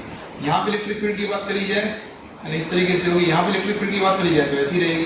इलेक्ट्रिक फील्ड की डायरेक्शन देखिए इस तरीके से। अब सुनिए, ये इलेक्ट्रिक फील्ड है बच्चों, ध्यान से सुनना, इंपॉर्टेंट है। ये इलेक्ट्रिक फील्ड है, ये इलेक्ट्रिक फील्ड है, ये इलेक्ट्रिक फील्ड है, तो ये डिफरेंट पॉइंट पे इलेक्ट्रिक फील्ड होगी। अगर आप इस साइड आएंगे तो यहाँ पे इलेक्ट्रिक फील्ड अवे रहेगी, यहाँ पर आएंगे इलेक्ट्रिक फील्ड इस डायरेक्शन में रहेगी, राइट, अवे रॉड से, और यहाँ पे इस साइड रहेगी, इस तरीके से इलेक्ट्रिक फील्ड रहेगी। अब अगर आप डीएस वेक्टर की बात करें, डीएस एरिया वेक्टर ना, तो इस पॉइंट पे जो छोटा सा डीएस बनेगा उसका डायरेक्शन इधर रहेगा, डीएस का डायरेक्शन, राइट। तो इलेक्ट्रिक फील्ड डीएस का डायरेक्शन, बट यहाँ पे ये सरफेस है टेंजेंट, इसका डीएस इस डायरेक्शन में रहेगा, यहाँ पर का डीएस इस डायरेक्शन में रहेगा। तो आप नोटिस कीजिए जब आप इस तरीके से गॉस लॉ लगाने के लिए आप ई डॉट डीएस करेंगे और equal to Q in by epsilon करेंगे, तो राइट साइड में तो कोई दिक्कत नहीं है, राइट साइड वाला तो परफेक्टली ओके है, because it is very easy to find out कि भाई ये गॉसियन सरफेस के अंदर कितना चार्ज है, बिकॉज ये रॉड इतना लेंथ अंदर है गॉसियन सरफेस की, और लैम्डा से गुना कर दूंगा इस लेंथ को तो चार्ज आ जाएगा। तो इस साइड में कोई दिक्कत नहीं है, but right side left side में सोचिए बच्चों कि आप क्या हर जगह ई और डीएस के बीच के एंगल को सेम पा रहे हैं? हाँ, यहाँ पर एंगल 0 है, बट यहाँ पर कुछ और एंगल है, यहाँ पे कुछ और एंगल है, तो आप एक कॉमन एंगल, जैसे हम अभी पिछले केसेस में स्पेरिकल वाले केस में cos 0 हर जगह cos 0 लेकर के 1 बना करके हटा देते हैं उसे, बट यहाँ पर नहीं हटा पाएंगे, बिकॉज इस पॉइंट का ई डॉट डीएस जब करेंगे तो आपको एंगल 0 लेना पड़ेगा, बट यहाँ पर करेंगे, यहाँ पे करेंगे तो अलग अलग एंगल लेना पड़ेगा, और आपको एंगल की कोई जानकारी नहीं है कितना कितना है। ओके, ये तो एक समस्या है कि मतलब डॉट प्रोडक्ट नहीं हटा सकते आप, बिकॉज हर एलिमेंटल पॉइंट पर हर जगह अलग अलग एंगल है, तो आपको यहाँ का डॉट डीएस अलग से करना पड़ेगा, हर के लिए cos 0 या स्पेसिफिक एंगल नहीं यूज कर सकते, बिकॉज सबके लिए अलग अलग एंगल आ रहा है। किसके किसके बीच का एंगल? ई और डीएस के बीच में। अगर मैं स्फेरिकल गॉसियन सरफेस लूं तो ठीक है। दूसरी समस्या आपको आएगी कि ये पॉइंट इस रॉड से अलग डिस्टेंस पे है, ये पॉइंट इस रॉड से अलग डिस्टेंस पे है, इसका मतलब कि ये फील्ड की वैल्यू और ये फील्ड की वैल्यू अलग है। यहाँ पर फील्ड शायद ज्यादा है, पास में है, ये और ज्यादा है, यहाँ पे कम है। इसका मतलब कि अगर डॉट प्रोडक्ट को अगर आप हटा भी देते किसी भी कारणवश, तो आप इस इलेक्ट्रिक फील्ड को कॉमन नहीं निकाल सकते, बिकॉज हर जगह इलेक्ट्रिक फील्ड की वैल्यू डिफरेंट है। तो ये हमारे लिए यूजफुल नहीं है आगे। मतलब यहाँ पर ये स्टेटमेंट करेक्ट है ना, ये स्टेटमेंट करेक्ट है। मतलब अगर मैं राइट साइड में लिखूं तो डिवाइड बाय एप्सिलॉन रहेगा, यहां से यहां तक की डिस्टेंस 2r है, बिकॉज ये डायमीटर हो गया 2r into lambda, lambda into length क्या होता है, तो ये 2 लैम्डा r बाय एप्सिलॉन। ये यहां तक आप लिख के छोड़ सकते हो, ये करेक्ट है, कोई दिक्कत नहीं, this is the correct statement. But इसका यूज हम इलेक्ट्रिक फील्ड निकालने में नहीं कर पा रहे हैं, ये करेक्ट है ना, और ये वैलिड भी है, लेकिन इसका यूज हम नहीं कर पा रहे, बिकॉज क्या समस्या आ रही है, एक तो एंगल हेडेक बन रहा है, बिकॉज हर पॉइंट पर एंगल कांस्टेंट नहीं बना हुआ है, जिससे कि हम डॉट प्रोडक्ट को हैंडल नहीं कर पा रहे हैं। दूसरा, अगर हम डॉट प्रोडक्ट को हैंडल कर भी देते उस केस में भी इलेक्ट्रिक फील्ड की वैल्यू हर जगह कैसी है, अलग अलग है, और अगर हर जगह अलग अलग है तो हम उससे बाहर भी नहीं निकाल सकते। इसका मतलब है कि ये गॉस लॉ जो है वो यहाँ वैलिड है, यहाँ पर वैलिड है इस पर्टिकुलर केस में, लेकिन अगर मैं गॉसियन सरफेस यहाँ पर स्फेरिकल बनाऊं तो ये हमारे लिए यूजफुल बनेगा। तो हमें कुछ दूसरे गॉसियन सरफेस के बारे में सोचना पड़ेगा। स्फेरिकल गॉसियन सरफेस यहाँ पे काम में नहीं आ रहा है, ऑलरेडी हेडिंग डला हुआ है, सिलेंड्रिकल सिमेट्री, तो आपको कोई अलग से प्राइस नहीं मिलने वाली कि कौन सा सर गॉसियन सरफेस बनेगा, आपको मालूम है कि कैसा बनेगा, सिलेंड्रिकल। चलिए देखते हैं, तो मैं इस वाले पार्ट को मिटा करके वापस से फिर से लिखता हूं।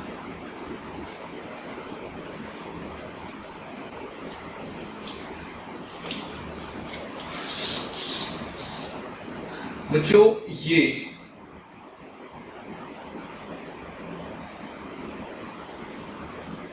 स्ट्रेट वायर थीम और इसके along the length uniform charge distributed है, और इस चार्ज की डेंसिटी जो है वो कितनी है, लैम्डा कूलम पर मीटर, और ये टिल इंफिनिटी इधर है और ये टिल इंफिनिटी इधर है। It is a very long wire and we wish to find out electric field where at this point. यहाँ इस पॉइंट पे इलेक्ट्रिक फील्ड चाहिए और इसके जैसे पॉइंट्स कनेक्ट करना है। तो इसके जैसे सारे पॉइंट अगर आप कनेक्ट करेंगे तो ये 3D में बच्चों एक, सॉरी मैं ब्लू कलर यूज करता हूँ गॉसियन सरफेस बनाने के लिए, तो इसे कंटिन्यू करूंगा। ये इसके जैसे पॉइंट्स अगर आप कनेक्ट करेंगे 3D में तो ये आपको क्या मिल जाएगा बताइए, ये आपको इस तरीके से एक सिलेंडर मिल जाएगा, कैसे r डिस्टेंस पे, सारे के सारे पॉइंट r डिस्टेंस पे रहेंगे, ठीक है। ये डिस्टेंस कितना रहेगा r, ठीक है। और मान लेते हैं कि हमने इसका लेंथ कंसीडर कर लिया, l लेंथ का पार्ट लिया है, l लेंथ का, ठीक, समझिए बच्चों। Gaussian surface should always be a close surface, तो ये ये जो सिलेंड्रिकल सरफेस हमने बनाया है, ध्यान से सुनिए मेरी बातों को, जो सिलेंड्रिकल सरफेस हमने बनाया है उसके दो पार्ट है, एक है कर्व्ड पार्ट और है फ्लैट पार्ट। फ्लैट पार्ट एक टॉप में बॉटम को, एक फ्लैट पार्ट है प्लेन सरफेस प्लेन पार्ट, और एक ऐसा है कर्व्ड पार्ट। ठीक है, चलिए अभी ध्यान से सुनना। हमें इलेक्ट्रिक फील्ड चाहिए, कहां पे चाहिए? इस पॉइंट पे चाहिए। इस पॉइंट पे जो इलेक्ट्रिक फील्ड होगी वो किधर होगी? सोचिए, इधर इलेक्ट्रिक फील्ड इस डायरेक्शन में होगी, राइट। अगर आप नोटिस करें इलेक्ट्रिक फील्ड रेडियली निकल रही है, यहाँ पर अगर आप ध्यान से नोटिस करें तो इधर रहेगी, राइट। तो अगर आप 3D में देखें तो इलेक्ट्रिक फील्ड से इस तरीके से निकल रही होंगे, ठीक है। तो हम बोर्ड में पढ़ रहे हैं, तो बोर्ड के हिसाब से अगर आप ध्यान से नोटिस करेंगे तो यहाँ पे इलेक्ट्रिक फील्ड इस डायरेक्शन में रहेगी, इस तरीके से इलेक्ट्रिक फील्ड। और आप प्लीज ध्यान से सुनिए, ये जो सरफेस है कर्व सरफेस है ना, कर्व सरफेस, वहां पे अगर मैं यहाँ पे छोटा सा ds लेकर के दिखाऊं तो ये एरिया रहेगा इधर ds, वो भी इसी डायरेक्शन में रहेगी, और यहाँ पर भी नोटिस करेंगे तो वो भी इसी डायरेक्शन में रहेगी। और ना केवल इस पॉइंट पे बल्कि आप सोचिए, खुद से सोचिए कि अगर एक कर्व सरफेस है इस तरीके से तो E और ds की डायरेक्शन किधर रहेगी? सेम रहेगी। इधर इलेक्ट्रिक फील्ड उसी डायरेक्शन में क्या रहेगी? ds। समझ में आया बच्चों? अब दूसरा पार्ट आता है प्लेन सरफेस। ये जो प्लेन सरफेस है, ये वाला पार्ट टॉप वाला प्लेन सरफेस, ये प्लेन सरफेस में जो एरिया का डायरेक्शन रहेगा वो इधर रहेगा, ds की डायरेक्शन में रहेगा, परपेंडिकुलर होगा सरफेस। लेकिन इलेक्ट्रिक फील्ड किधर रहेगी बताइए? ऐसे, इलेक्ट्रिक फील्ड ऐसे रहेगी। तो इनके बीच का एंगल कितना रहेगा? 90 डिग्री। और नीचे जो प्लेन सरफेस है उसमें भी एरिया का वेक्टर नीचे की तरफ परपेंडिकुलर टू द सरफेस, लेकिन इलेक्ट्रिक फील्ड कैसी रहेगी? ऐसी। यहाँ पे भी एंगल कितना रहेगा? 90 डिग्री। तो आप नोटिस कीजिए, है ना, दो सरफेसेस हैं यहाँ पे, एक है प्लेन सरफेस जो कि टॉप एंड बॉटम में है, इस टॉप एंड बॉटम, है ना, और यहाँ पे angle between electric field and ds कितना बताइए? 90 डिग्री। और अगर जो कर्व सरफेस की बात करी जाए, कर्व सरफेस, यहां पर angle between electric field and ds कितना बताइए? 0 डिग्री। ये हर पॉइंट के लिए वैलिड है, हर पॉइंट का आप इमेजिन कर सकते हैं इलेक्ट्रिक फील्ड ऐसे निकल रही है कि वहां पे छोटा सा टेंजेंट बनाओगे, उसके परपेंडिकुलर डायरेक्शन में जो एरिया होगा उसके बीच एंगल 0 है। तो चलिए अब हम बिना देर किए हुए इस क्लोज्ड सरफेस पे, है ना, इस गॉसियन सरफेस पे, this is going to be a Gaussian surface, this entire closed structure. तो चलिए मैं गॉस लॉ लगाने जा रहा हूं। तो ये हो गया Gauss law, it is E dot ds is equal to q by epsilon. अब चूंकि क्लोज सरफेस है बच्चों, दो पार्ट है ना, इसको मैं क्लोज मान रहा हूं, तो क्लोज पार्ट के दो है, एक है कर्व्ड पार्ट और एक है प्लेन पार्ट। तो मैं इसे अलग अलग लिख रहा हूं, E dot ds of plane part, P stands for plane, plus E dot ds for curved part, C part, okay? And इन दोनों को ऐड करने पे पूरा क्लोज बन जा रहा है। और इसीलिए यहाँ पे जो सर्कल लगा था वो पूरे क्लोज सरफेस के लिए था, लेकिन मैंने ओपन करके लिखा है ना, दो प्लेन पार्ट है, प्लेन के ऊपर टॉप एंड बॉटम और कर्व, है ना, दो अलग अलग कर दिया है। It is equal to q in upon epsilon. बच्चों ये तो बहुत ऑब्वियस है कि E dot ds plane surface के लिए 0 हो जाएगा, क्योंकि एंगल कितना है? 90 डिग्री। जब डॉट प्रोडक्ट करेंगे E डॉट ds का, तो E dot ds cos 90 0, so everything will become 0। तो यहाँ से और यहाँ से कोई भी फ्लक्स नहीं जा रहा है, तो 0 आ गया, ओके। और यहाँ पे नेक्स्ट स्टेप में बच्चों, यहाँ पे हर पॉइंट पे एंगल 0 है, इसलिए सिंपली क्या बन जाएगा? E ds cos 0 1 होता है, लिख नहीं रहा हूँ, कर्व सरफेस के लिए लिखा जाएगा q in upon epsilon. E की वैल्यू, क्योंकि सारे के सारे पॉइंट r डिस्टेंस पर है, कर्व सरफेस जो है रॉड से हर पॉइंट कितने डिस्टेंस पर है? रेडियली r डिस्टेंस पर है, इसीलिए हर पॉइंट की इलेक्ट्रिक फील्ड क्या है? सेम। और यहाँ पे इंटीग्रेशन होगा ds का, लेकिन कर्व सरफेस का बस इंटीग्रेशन करना है। और यहाँ पे कितना जाएगा? q in upon epsilon. ध्यान से सुनिएगा बच्चों, और ds का जो इंटीग्रेशन आएगा वो सरफेस एरिया आएगा, और कितना होगा curve surface area? 2 pi r, ये आपको मालूम होना चाहिए, कर्व सरफेस का एरिया कितना होता है? 2 pi r into l। और q in कितना है बताइए? तो q in कहाँ पे रहेगा? इस कर्व सरफेस पे, यहाँ से लेकर यहाँ तक की जो रॉड है, ये वाला रॉड, बिकॉज केवल इतना ही पार्ट गॉसियन सरफेस ने घेर किया, आपने अंदर एनक्लोज करके रखा है, बिकॉज बाकी पार्ट तो बाहर है ना। उसकी लेंथ कितनी ली हमने? l, और l को मैं लैम्डा से गुना करूंगा तो कितना आएगा? चार्ज। तो it is equal to lambda into l upon epsilon, this is q in, okay. Q ही नहीं है। अब मैं एल से एल को कैंसिल कर सकता हूँ, तो जो इलेक्ट्रिक फील्ड आएगी वो कितनी आएगी 1/2 pi epsilon, right, 1/2 pi epsilon lambda divide by r, right, समझ में आ रहा आपको? तो एक तो इलेक्ट्रिक फील्ड का फॉर्मूला ये हो गया, बट कई बार हम इसको into 2 and multiply by 2, यहाँ पे also लिख रहा हूँ, also this is one formula 1/λ/2 by epsilon r, also we can write down, हम क्या कर रहे हैं यहाँ पे नीचे 2 और ऊपर 2 गुना कर रहे हैं, ये कितना हो जाएगा 2 लैम्डा और नीचे हो जाएगा 4 पाई एप्सिलॉन है ना अपॉन r, और 1/4 पाई एप्सिलॉन को क्या लिखेंगे k, तो it is 2k lambda divide bye r, electric field का फॉर्मूला हो गया। सो ये दोनों फॉर्मूले करेक्ट फॉर्मूले हैं, λ/2 पाई एप्सिलॉन r या फिर 2k लैम्डा बाय r। दोनों केसेस में हम यहाँ पे देख पा रहे हैं कि electric field is proportional to 1/r। तो इलेक्ट्रिक फील्ड r के साथ इस तरीके से वैरी करती है, अगर आप चाहें इसका ग्राफ भी बना सकते हैं, इधर है इलेक्ट्रिक फील्ड और इधर है r, तो ग्राफ कुछ इस तरीके से बनेगा, इलेक्ट्रिक फील्ड वर्सेस r का ग्राफ इस तरीके से बनेगा, जैसे जैसे लैम्डा बढ़ेगा सॉरी r बढ़ेगा वैसे वैसे इलेक्ट्रिक फील्ड कम होगी, ये ग्राफ ये फंक्शन है, उसका ग्राफ ये है। तो हमने अभी अभी देखा कि अगर एक यूनिफॉर्मली चार्ज्ड है ना थिन रॉड हो, इंफिनिटी लेंथ की या लॉन्ग लेंथ की, तो r डिस्टेंस पे इलेक्ट्रिक फील्ड का फॉर्मूला कितना रहता है, तो फॉर्मूले से डायरेक्टली आप लिख सकते हैं λ/2 पाई एप्सिलॉन r या फिर 2k lambda divide bye r, दोनों रिजल्ट को मैंने बॉक्स कर दिया और साथ में ये भी कहा है कि it is inversely proportional to r, अगर आप r बढ़ाएंगे तो इलेक्ट्रिक फील्ड डिक्रीज होगी, हां डिक्रीज होगी, r बढ़ाने से ये डिक्रीज होगा है ना, तो आप देख रहे हैं कि जैसे जैसे r बढ़ रहा है इलेक्ट्रिक फील्ड डिक्रीज होती जा रही है, रेक्टेंगुलर हाइपरबोला इसका ग्राफ है। ठीक है स्टूडेंट्स, अब हम इसे रब करके है ना दूसरा केस देखते हैं कि किस तरीके से सेकंड केस में हम इलेक्ट्रिक फील्ड निकाल पाए है ना सिलेंड्रिकल सिमेट्री को यूज करके। चलिए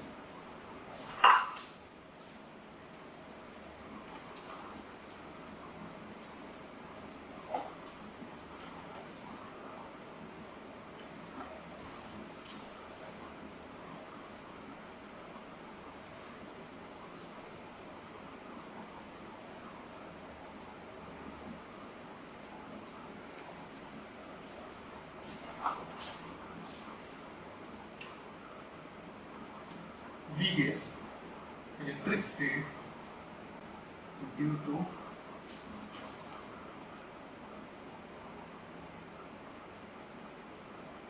uniformly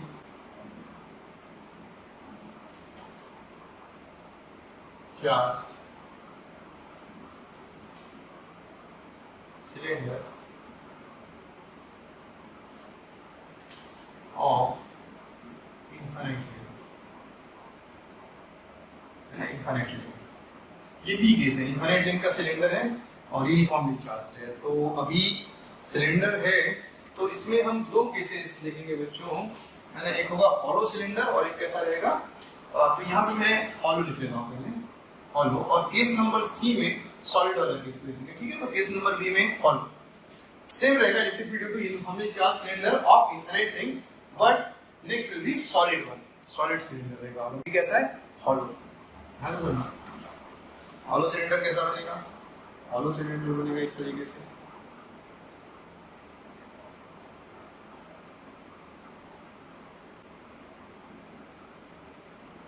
है ना, ये अंदर से एम्प्टी है, खाली है।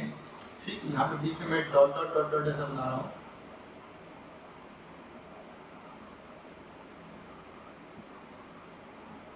और इसकी रेडियस कितनी बताइए, इसकी रेडियस है कैपिटल आर, यानी सिलेंडर है और इसकी रेडियस कितनी है कैपिटल आर। ध्यान से सुनना, इस पर्टिकुलर सिलेंडर में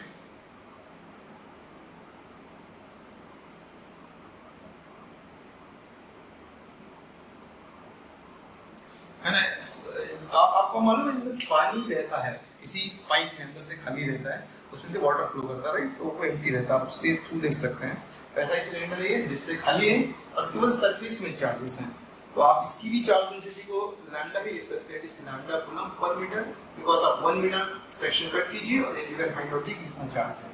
अब हमें इलेक्ट्रिक फील्ड निकालना है, यहाँ पे इलेक्ट्रिक फील्ड निकालना है एट दो केसेस में, एक r लेस देन r पे and second r greater than r पे। r लेस देन r का मतलब है कि अंदर और r ग्रेटर देन r का मतलब है बाहर। ठीक है, तो चलिए सबसे पहले इलेक्ट्रिक फील्ड निकाल रहे हैं। E at R lesser than R पे, मतलब कहाँ पे, यहाँ पे इस पॉइंट से। तो ये यहाँ से स्मॉल r डिस्टेंस पे है। अब मैं आपको बार बार नहीं बताऊंगा कि सिलेंड्रिकल सिमेट्री कैसे बनती है। तो यहाँ पे r डिस्टेंस पे, सॉरी r डिस्टेंस पे आप इसके जैसे आइडेंटिकल पॉइंट्स अगर आप जोड़ेंगे, है ना, तो आपको क्या मिलेगा, इस तरीके का एक सरफेस मिलेगा। इसकी ऊंची लेंथ हम L ले लेते हैं। चलिए गॉस लॉ लगाइए इस सरफेस के लिए, E dot ds is equal to q in upon epsilon.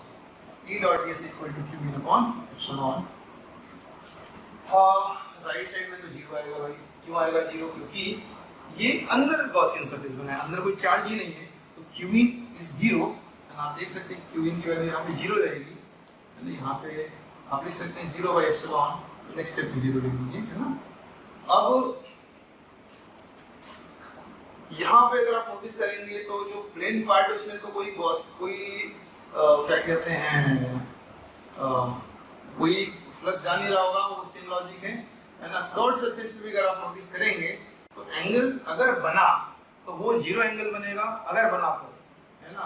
तो नेक्स्ट स्टेप में आप इस E डॉट ds को खत्म करके सिंपली EDS कर सकते हैं, EDS, और इसे कर्व पार्ट लिख सकते हैं, है ना। ds का इंटीग्रेशन कितना हो जाएगा बताइए, ये हो जाएगा 2 पाई RL, लेकिन इलेक्ट्रिक फील्ड की वैल्यू कितनी आ जाएगी, जीरो आ जाएगी। इसका मतलब है कि जो अंदर के पॉइंट पे इलेक्ट्रिक फील्ड कितनी बताइए, जीरो। तो ये बहुत ही आसान था। अगर अंदर एम्प्टी है ना, और सिलेंडर इस तरीके से चार्ज्ड है यूनिफॉर्मली, तो अंदर के पॉइंट पे इलेक्ट्रिक फील्ड कितनी है, zero, there is no electric field, है ना। अब आते हैं सेकंड केस पे, electric field at R greater than R, outside point पे। अगर हमें आउटसाइड पॉइंट पे निकालना है तो आउटसाइड पॉइंट्स फॉर एग्जांपल यहाँ से, यानी इस एक्सिस से कितने डिस्टेंस पे, R डिस्टेंस पे कोई और पॉइंट ले लेते हैं, और फिर हम इसके जैसे पॉइंट को जोड़ करके, है ना, ऐसा एक गॉसियन सरफेस बना रहे हैं, ऐसा, है ना। ये L लेंथ का ले रहे हैं, लेंथ का पूरा लेंथ L है बच्चों। तो आपको मालूम है कि इस पूरे स्ट्रक्चर को, गॉसियन सरफेस को हम दो पार्ट में तोड़ देंगे, एक होगा प्लेन पार्ट, ऊपर भी नीचे भी, है ना, और एक कर्व पार्ट। सेम कहानी बार बार वही बोलने से अच्छा डायरेक्टली मैं लिखना शुरू कर देता हूँ, आप लोग फॉलो कीजिए, नोट कीजिए। E dot ds is equal to q in upon epsilon. Next step में E डॉट ds जो रहेगा वो एक plane part plus E dot ds, है ना, कर्व पार्ट। और यहाँ पे ध्यान दीजिए जो q इन होगा वो जीरो नहीं होगा, क्योंकि ये जो बड़ा गॉसियन सरफेस है उसके अंदर इतना रॉड इनक्लोज्ड है, तो यहाँ पे चार्ज है, ठीक है, क्योंकि lambda into L by epsilon होगा। प्लेन सरफेस में जीरो होगा, बताने की मुझे जरूरत नहीं है ना। नेक्स्ट स्टेप में डॉट प्रोडक्ट जीरो, उसका डॉट प्रोडक्ट गायब हो जाएगा, एंगल जीरो है, इसलिए EDS कर्व पार्ट के लिए E को बाहर निकाल सकते हैं। इंटीग्रेशन किसका होगा, ds का, लेकिन कर्व पार्ट का, प्लेन पार्ट का जीरो हो चुका है, आपको मालूम है कि हो चुका है, राइट। आगे बढ़ते हैं, इंटीग्रेशन ऑफ ds कितना हो जाएगा, 2 पाई RL curve surface, it is lambda L by epsilon. L से L कैंसिल हो जाएगा, इलेक्ट्रिक फील्ड की वैल्यू लेके lambda upon 2 pi epsilon into R, एक फार्मूला। और अगर आप ऊपर नीचे 2 का मल्टीप्लाई करेंगे तो इसे आप क्या लिख सकते हैं, 2 के lambda divide by R, because 1/4 epsilon को हम ठीक कहते हैं। तो अगर बच्चों में इस रिजल्ट का अगर ग्राफ बनाना चाहूँ तो ग्राफ कैसा बनेगा मालूम है क्या, इधर है इलेक्ट्रिक फील्ड, इधर है R। ध्यान से सुनिए, ग्राफ बनेगा, ये रहेगा इलेक्ट्रिक फील्ड जीरो, कहाँ तक, R इक्वल टू R तक। और जैसे ही सरफेस आया, इलेक्ट्रिक फील्ड की वैल्यू कितनी हो जाएगी, इलेक्ट्रिक फील्ड की, तो इलेक्ट्रिक फील्ड सरफेस कितनी है बताइए, 2 के lambda divide by capital R। लेकिन फिर बाद में डिक्रीज होना शुरू होगा, तो इस तरीके का ग्राफ रहेगा। Electric field outside is proportional to 1/r, this is electric field out, और इलेक्ट्रिक फील्ड इन कितना बताइए, जीरो। इसका ग्राफ इस तरीके से देखने को मिलेगा। Electric field due to uniformly charge cylinder of infinite length ये है, ठीक है स्टूडेंट्स। तो मैंने आपको सिलेंड्रिकल सिमेट्री का दूसरा केस करा दिया है कि किस तरीके से इलेक्ट्रिक फील्ड निकालते हैं। आज मैं तीसरा केस भी करा रहा हूं, electric field due to uniformly charge cylinder of infinite length, but this is going to be solid, it is solid cylinder, okay. तो मैं बोर्ड रब करता हूं और आपको इसका डेरिवेशन करके दिखाता हूं, ठीक है।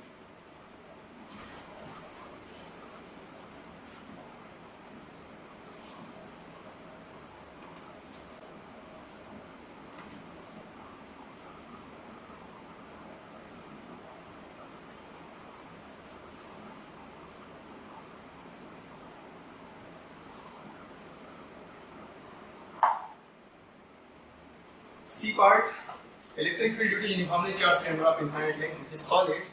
Now please focus. This is again the cylinder, but this is solid one, not the hollow one. Hollow already हो चुका है. और ये सिलेंडर है, ये इस सिलेंडर की टर्बुलेंट एक्सिस बना रहा हूँ और ये पूरा सॉलिड है, बच्चों अंदर से भरा हुआ है ना. इट इज नॉट एम्प्टी, ये एम्प्टी नहीं है, इट इज कंप्लीटली सॉलिड. और पूरे वॉल्यूम में इस तरीके से पूरे जगह पूरे थ्रू द वॉल्यूम इस तरीके से चार्ज कैसे यूनिफॉर्मली डिस्ट्रीब्यूटेड. ये चीजें वॉल्यूम में डिस्ट्रीब्यूटेड होती हैं अलोंग द लेंथ नहीं, पूरे वॉल्यूम में. इसकी डेंसिटी को हम लोग रो से रो यूज करते हैं, रो कूलम पर मीटर क्यूब. इसे हम लोग क्या बोलेंगे बताइए? It is volume charge density. Volume charge density. Advance level पे टफ कर सकते हैं इसका फंक्शन दे करके, बट मैं अभी जेईई में नीट लेवल पे क्वेश्चन डिस्कस कर रहा हूँ. ये यूनिफॉर्मली चार्ज है, यूनिफॉर्मली चार्ज है, ठीक है. और हमें फिर से इलेक्ट्रिक फील्ड निकालना है. इलेक्ट्रिक फील्ड एट 2 पॉइंट्स पे r लेसर देन r पे और दूसरा r ग्रेटर देन r पे. इसका मतलब होता है इनसाइड पॉइंट, इसका मतलब होता है आउटसाइड पॉइंट. चलिए तो पहले हम इलेक्ट्रिक फील्ड निकालना है. Electric field at r lesser than r पे, इनसाइड पॉइंट पे. चलिए तो कहाँ पे निकाल रहे हैं? तो हम निकाल रहे हैं सपोज यहाँ पे. कितने डिस्टेंस पे? r डिस्टेंस पे. इसके जैसे पॉइंट को कनेक्ट करेंगे तो यहाँ पे ये गॉसियन सरफेस बनेगा. जब अलोंग कोई लेंथ वाली चीज हो तो गॉसियन सरफेस ऐसा, जब लेंथ वाली चीज हो तो गॉसियन सरफेस कैसा बनता है? सिलेंड्रिकल. बट नोटिस कीजिए इस बार राइट साइड में जीरो नहीं हुआ, क्योंकि जो मैंने गॉसियन सरफेस बनाया उसके अंदर चार्ज रहेगा ना. आप सोचिए पहले एम्प्टी था, अभी तो भरा है, अंदर चार्ज है, तो यहाँ पे जीरो नहीं आएगा इस बार. चलिए स्टार्ट करते हैं. बिना देरी किए हुए E dot ds is equal to Q in by epsilon, right. और यहाँ पे फिर से दो पार्ट में तोड़ दीजिए. जैसे E dot ds for plane part plus E dot ds for curve part, it is equal to Q in by epsilon. जो प्लेन पार्ट है बच्चों ध्यान से सुनिएगा, प्लेन पार्ट है उसका जीरो होगा. एकदम स्टार्टिंग में रीजन बता दिया मैं आपको, है ना. नेक्स्ट स्टेप में इसमें नेक्स्ट स्टेप में हम कैसे कर सकते हैं? ds cos 0 1 होता है Q in by epsilon. यहाँ से को बाहर निकाल सकते हैं, ds कितना रहेगा? 2 pi r है. अब Q in को कैसे निकालेंगे? Q in को निकालेंगे डेंसिटी इनटू वॉल्यूम. कौन सा वॉल्यूम? जो इस गॉसियन सरफेस ने एनक्लोज कर रखा है. तो कितना वॉल्यूम रहेगा? pi r square. ध्यान से सुनिए, pi r square into volume upon epsilon. इसमें से L से L कैंसिल करा जा सकता है, एक R से एक R कैंसिल करा जा सकता है, एक पाई से एक पाई कैंसिल करा जा सकता है. तो बेसिकली यहाँ पर आ रहा है 2E is equal to rho r by epsilon, right? Rho r by epsilon. तो इलेक्ट्रिक फील्ड कितनी रहेगी बच्चों? rho upon 2 epsilon into r. Electric field inside point का है, आप नोट कर सकते हैं कि जो electric field inside point is proportional to r. ये आपको ग्राफ बनाने में हेल्प करेगा. It is proportional to r. तो ये इनसाइड पॉइंट पर आपके सामने इलेक्ट्रिक फील्ड मैंने डिराइव करके दिया है ना. ये आप अपने आप भी कर सकते हैं, बहुत डिफिकल्ट नहीं है गॉस लॉ का यूज करना. अब हम सेकंड केस पे आ रहे हैं. Electric field at r greater than r. बाहर का पॉइंट का मतलब है यहाँ पे, सपोज यहाँ पे निकालना है बाहर पे. तो वो एक्सिस से r डिस्टेंस पे इसके जैसे पॉइंट को कनेक्ट कीजिए, है ना. जो सारे के सारे r डिस्टेंस पर है, तो ये सरफेस मिलता है ऊपर से और नीचे से प्लेन सरफेस मिलता है. और आप बिना देरी के हुए क्रॉस वायर रखना शुरू कीजिए ध्यान से. अच्छा आप ध्यान रखिए, बड़े वाले सिलेंडर जो एक्चुअल सिलेंडर उसकी रेडियस कुछ कैपिटल है. यहाँ पे स्टूडेंट मिस्टेक करेंगे, ध्यान से सुनिए. गॉस लॉ लिख रहा हूँ. E dot ds is equal to Q in by epsilon. Next part में से तोड़ दे रहा हूँ. E dot ds for plane part plus E dot ds for curved part, it is equal to Q in by epsilon. Plane part electric field 0, obvious reason, angle is 90 degree everywhere. And curved part में बच्चों same कहानी, E ds cos 0 1 Q in by epsilon. Electric field बाहर आ जाएगी. ds का जब integrate करेंगे curve surface के लिए तो कितना आएगा? 2 pi r. और ये इंटीग्रेशन होगा सरफेस ऑफ गॉसियन सरफेस का. गॉस सरफेस का कर्व पार्ट 2 pi r. लेकिन यहाँ पे जब हम Q in निकालेंगे तो यहाँ पे डेंसिटी को वॉल्यूम से गुना करेंगे, है ना. लेकिन कौन से वॉल्यूम से? केवल उतना ही वॉल्यूम जो जहाँ चार्ज हो. तो चार्ज जो है वो केवल इतने वॉल्यूम है. दिस इज द वॉल्यूम, है ना. आप यहाँ पे जब एरिया वॉल्यूम लिखेंगे तो pi R square by L लिखते हैं, pi R square into L, pi R square into L.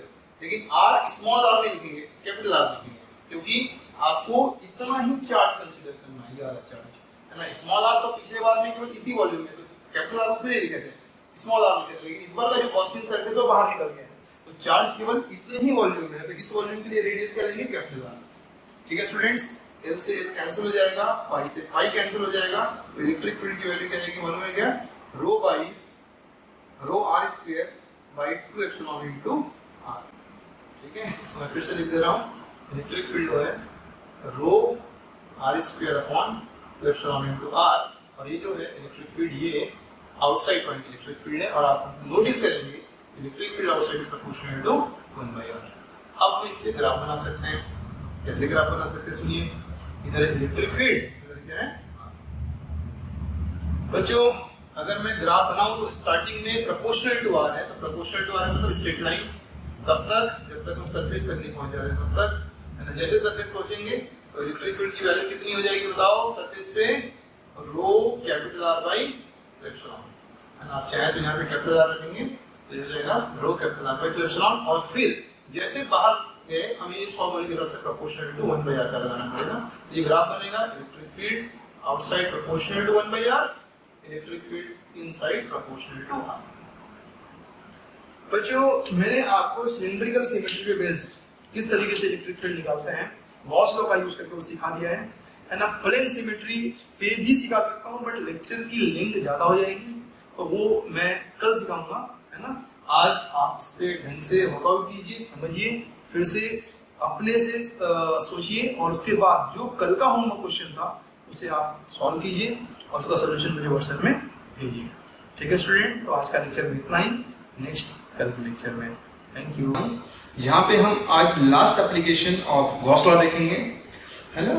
Application of Gauss law already heading डली हुई है, और मैंने कहा था कि गॉस लॉ का जो यूज है वो हम इलेक्ट्रिक फील्ड फाइंड आउट करने में करते हैं, लेकिन तब करते हैं जब या तो हमें स्फेरिकल सिमेट्री मिले, या तो सिलिंड्रिकल सिमेट्री मिले, या तो प्लेन सिमेट्री मिले।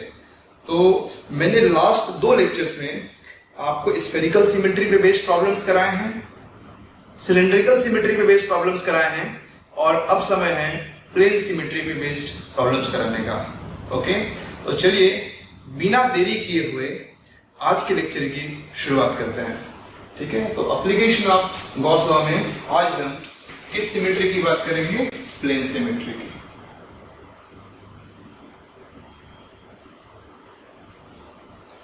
और ये तीसरी टाइप की सिमेट्री है जहां पर गॉस लॉ हमारे यूज में आता है।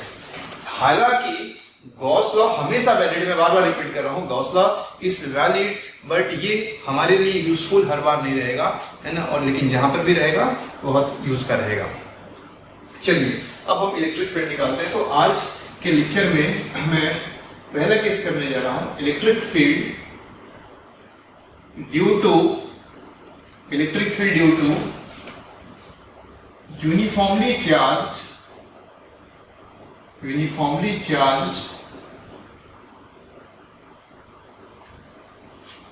thin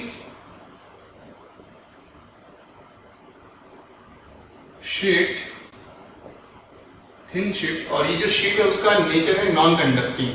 वो क्यों है वो मैं आगे एक्सप्लेन करूंगा। Non conducting thin sheet, non conducting of infinite size। ठीक है, तो electric field due to uniformly charge thin sheet non conducting of infinite size. Okay, तो अगर हम उसको डायग्राम में देखें तो कुछ इस तरीके का डायग्राम हम बनाएंगे, ध्यान से नोटिस कीजिए। जैसे एक डायग्राम में इस तरीके का बना सकता हूं,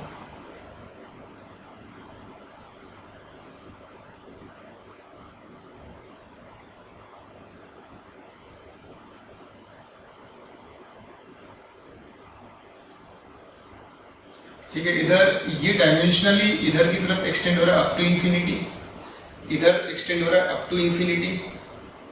ओके, इधर एक्सटेंड हो रहा है अप टू इंफिनिटी, और इधर की तरफ एक्सटेंड हो रहा है अप टू इंफिनिटी। और इस सरफेस पे it is a very thin, okay, यहाँ पे थिन वर्ड यूज किया गया है, तो चार्ज पूरे सरफेस पर इस तरीके से स्प्रेड है और ये चार्ज कैसे है, यूनिफॉर्म डिस्ट्रीब्यूशन है, इट इज यूनिफॉर्मली चार्ज्ड पूरे सरफेस पे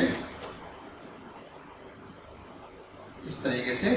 अच्छा, सरफेस पे है, इसकी सरफेस चार्ज डेंसिटी दी गई sigma coulomb per metre square, इसकी charge density sigma coulomb per metre square. Surface because it is not along the length, it is on the surface, उसकी सरफेस चार्ज डेंसिटी दी गई है sigma coulomb per metre square.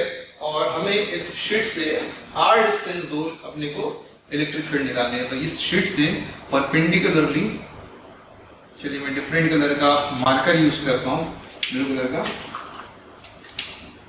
ठीक है। तो यहाँ से परपेंडिकुलरली एक पॉइंट ले लेते हैं r डिस्टेंस पे और यहाँ पे हमें इलेक्ट्रिक फील्ड की वैल्यू निकालनी है। ये एक डायग्राम हो गया, प्लीज फोकस कीजिएगा। अगर रियलिस्टिक सिचुएशन में अगर आपसे पूछा जाए तो ये मान लेते हैं एक पेपर है, थिन शीट, इसको हम लोग थिन शीट बोल रहे हैं। इट इज आप देख पा रहे पतला सा पेपर है, एक शीट है थिन, वेरी वेरी थिन, और इस तरफ इंफिनिटी, इधर से भी इंफिनिटी, इधर से भी इंफिनिटी, इधर से इंफिनिटी, और आपको इस टाइप का व्यू दिखाया गया डायग्राम में, ओके। तो ये ऐसा है, अगर आप इसको इस तरीके से देखेंगे तो आपको बस एक लाइन नजर आएगी, है ना। आप अगर इसको इस तरीके से देखेंगे तो आपको बस एक लाइन नजर आएगी, मतलब मैं ऐसे एक सिंपली लाइन खींच सकता हूँ, ऐसे करके एक लाइन खींच सकता हूँ, और ये लाइन सरफेस है बेसिकली, मतलब ये ऐसा आप देख रहे हैं, आपको ये वाली लाइन नजर आ रही है, ठीक है। और ये चार्ज है इस सरफेस पर है, और उस चार्ज की जो डेंसिटी है ना, मैं दूसरा डायग्राम बना रहा हूँ आपको, एक अलग एंगल से आप इसको विजुअलाइज कर रहे हैं या देख रहे हैं। तो ये चार्ज है sigma coulomb per metre square, it is not a line, है ना। ये इस तरीके से पूरा सरफेस है, जो आप यहाँ से देख रहे हो तो आपको बस एक लाइन नजर आ रही है, ठीक है। और आपको यहाँ से r डिस्टेंस सरफेस से r डिस्टेंस दूर यहाँ पे इलेक्ट्रिक फील्ड आपको निकालने कहा गया है। इलेक्ट्रिक फील्ड यहाँ पे कितना पूछा गया, r डिस्टेंस, इधर या इधर भी, तो वहां से परपेंडिकुलरली r डिस्टेंस यहाँ पे इलेक्ट्रिक फील्ड आपको निकालने कहा गया है। ध्यान से समझिएगा students, it is very important.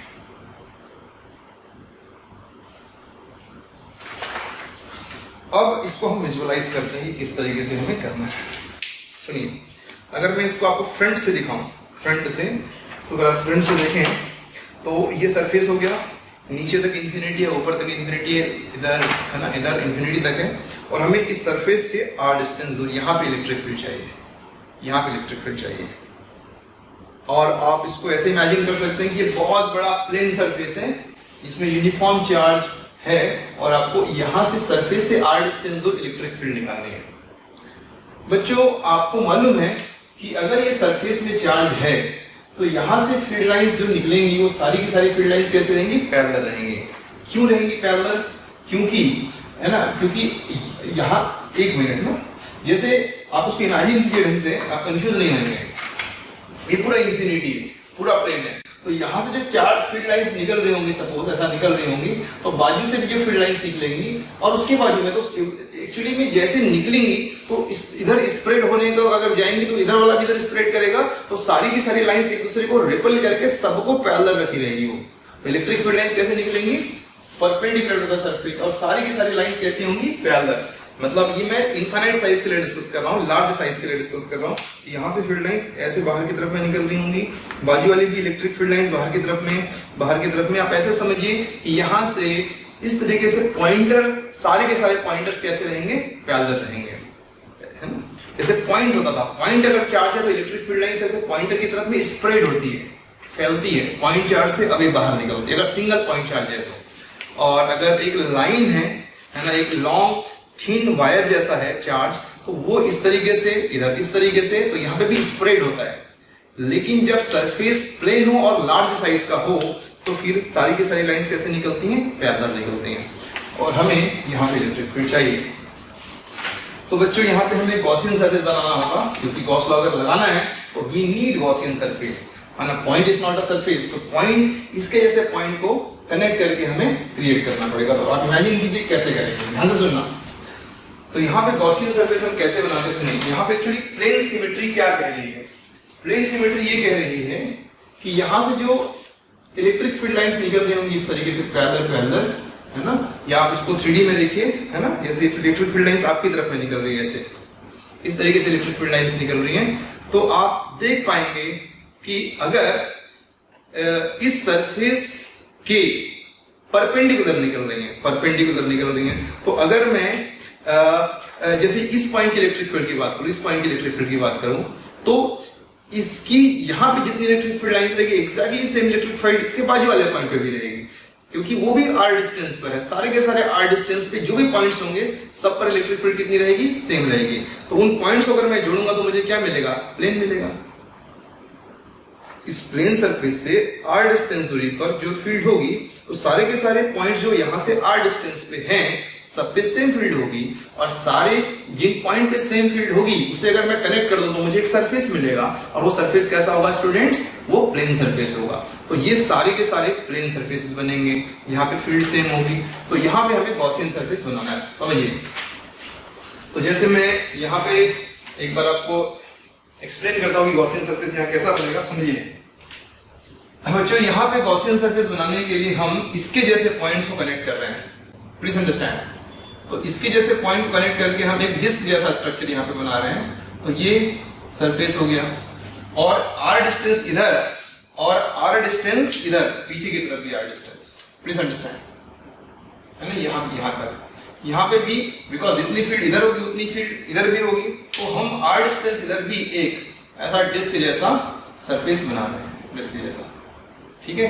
तो ये दो सरफेस बन गए, और हम इन दोनों सरफेसेस को ऐसे कनेक्ट करके एक सिलेंडर एज्यूम कर रहे हैं, सिलेंडर जैसा होगा, एक सिलेंडर जैसा रीजन बन गया। आप समझ पा रहे क्या बोल रहा हूं मैं। यहाँ पे विजुअलाइज करना चाहते हैं तो आपको यहाँ पर एक इस तरीके का डिस्क टाइप का r डिस्टेंस इधर,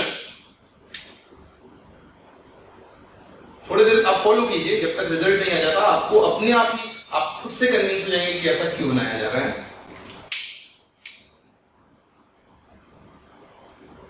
ये एक डिस्क हो गया, और हम इसको ऐसा कनेक्ट करके सिलेंडर बना रहे हैं, बेसिकली एक सिलेंडर बन गया, है ना, यहाँ से यहाँ तक।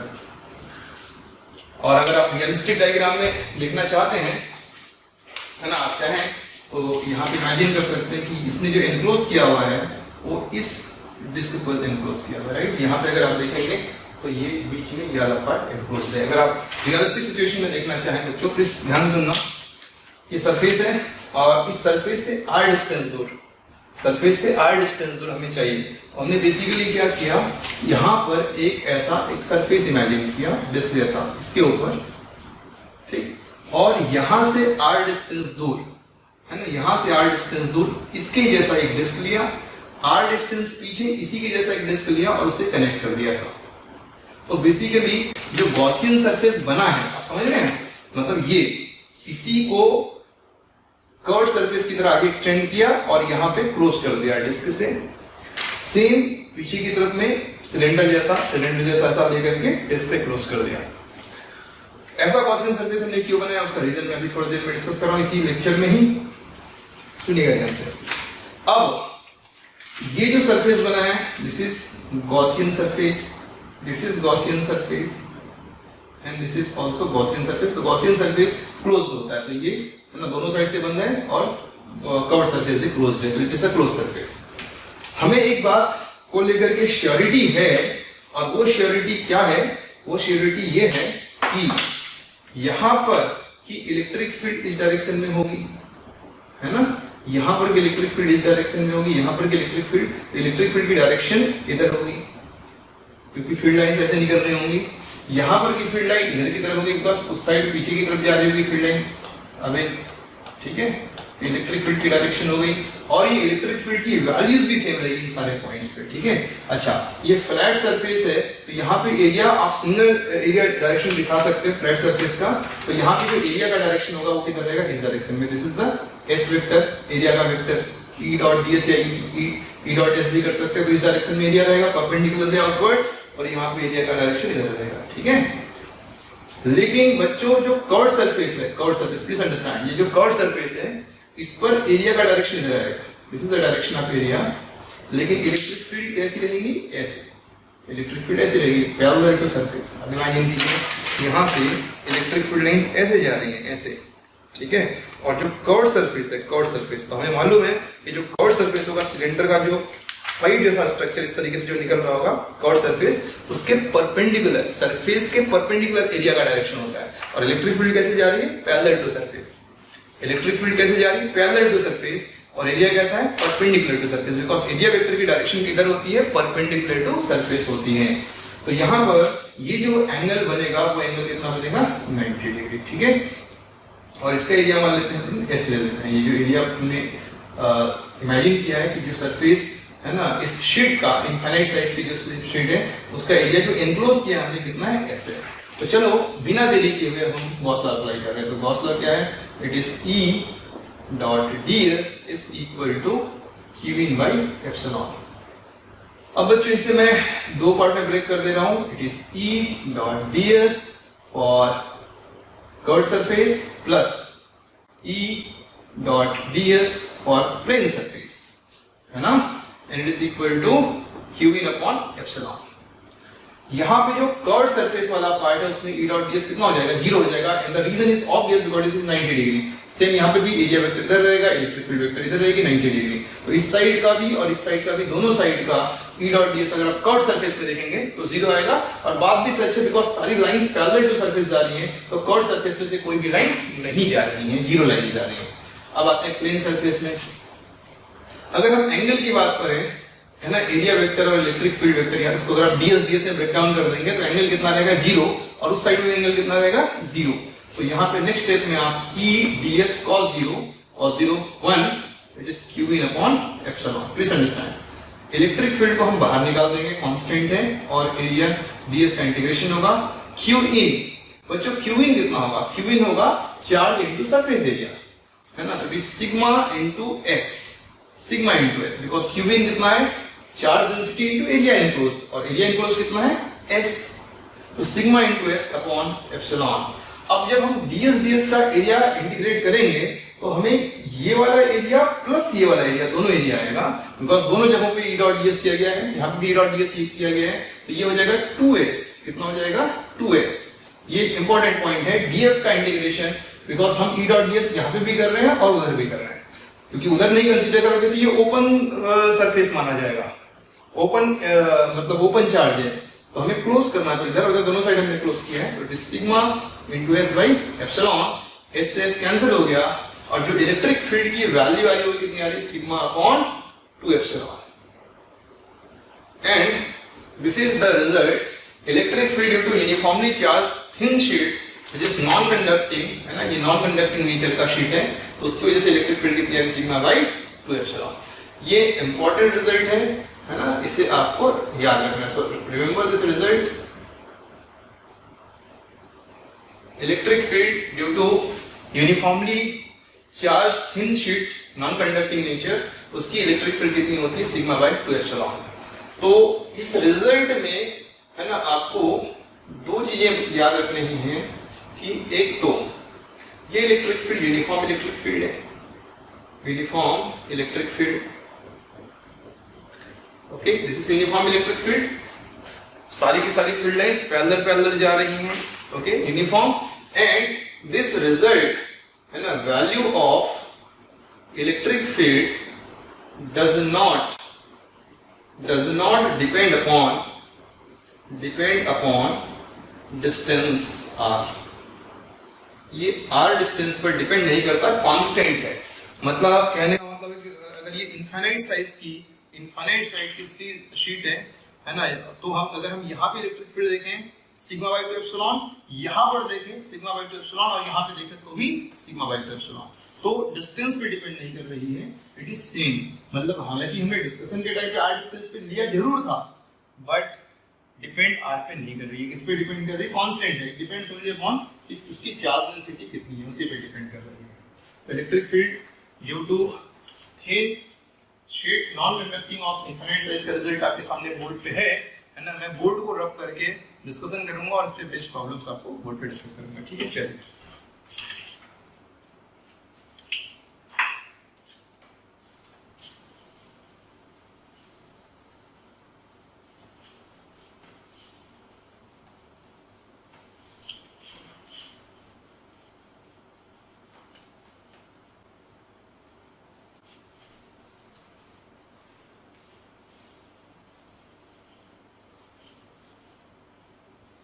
It is okay. तो अगर हम इसको इस टाइप का व्यू में बनाए diagram, it is a thin sheet और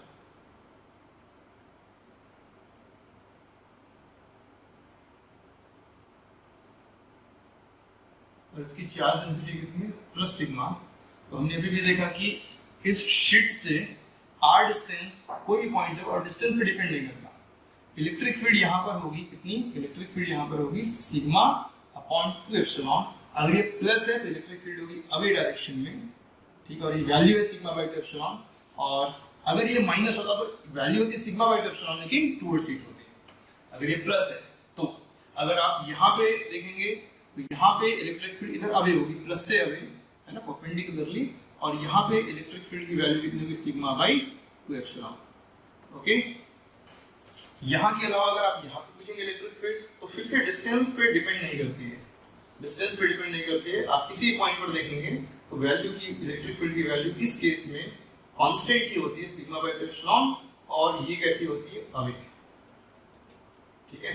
लेकिन अगर यहाँ पे ये जो इनफाइनाइट साइज की थिन नॉन कंडक्टिंग शीट अगर है यूनिफॉर्मली चार्ज और ये प्लस चार्ज ना होकर के बच्चों अगर मान लीजिए minus charge, it is negatively charge sheet, negatively है, तो इसका है minus sigma coulomb per metre square, है ना। और अगर आपको यहाँ से आर डिस्टेंस पे अगर इलेक्ट्रिक फील्ड चाहिए तो इलेक्ट्रिक फील्ड की वैल्यू तो रहेगी, वो डायरेक्शन होगी टुवर्ड्स इट। यहाँ पे इलेक्ट्रिक फील्ड की वैल्यू होगी सिग्मा बाय 2 एप्सिलॉन, है ना, सिग्मा बाय 2 एप्सिलॉन वैल्यू और डायरेक्शन होगी टुवर्ड्स इट। डिस्टेंस से फिर से डिपेंड नहीं कर रही है। अगर आप इधर पूछेंगे इलेक्ट्रिक फील्ड की वैल्यू इस साइड होगी towards it, because it is negative. Sigma by 2 epsilon value की इलेक्ट्रिक फील्ड जो है वो टुवर्ड्स इट होगी। टुवर्ड्स इट मतलब towards the shade, towards the surface. Distance यहाँ पे भी लोगे, अगर यहाँ पे लोगे तो भी इलेक्ट्रिक फील्ड की वैल्यू टुवर्ड्स होगी। और वैल्यू कितनी होगी बच्चों इलेक्ट्रिक फील्ड की, sigma by 2 epsilon. So plus होगा तो अवे, माइनस होगा तो टुवर्ड्स इट। चलिए दोनों चीजों को अगर हमें समझ में आ गया तो हम, है ना, कुछ क्वेश्चंस बोर्ड पे डिस्कस करते हैं, है ना, डिस्कशन के फॉर्म में ही करते हैं। ओके, चलिए।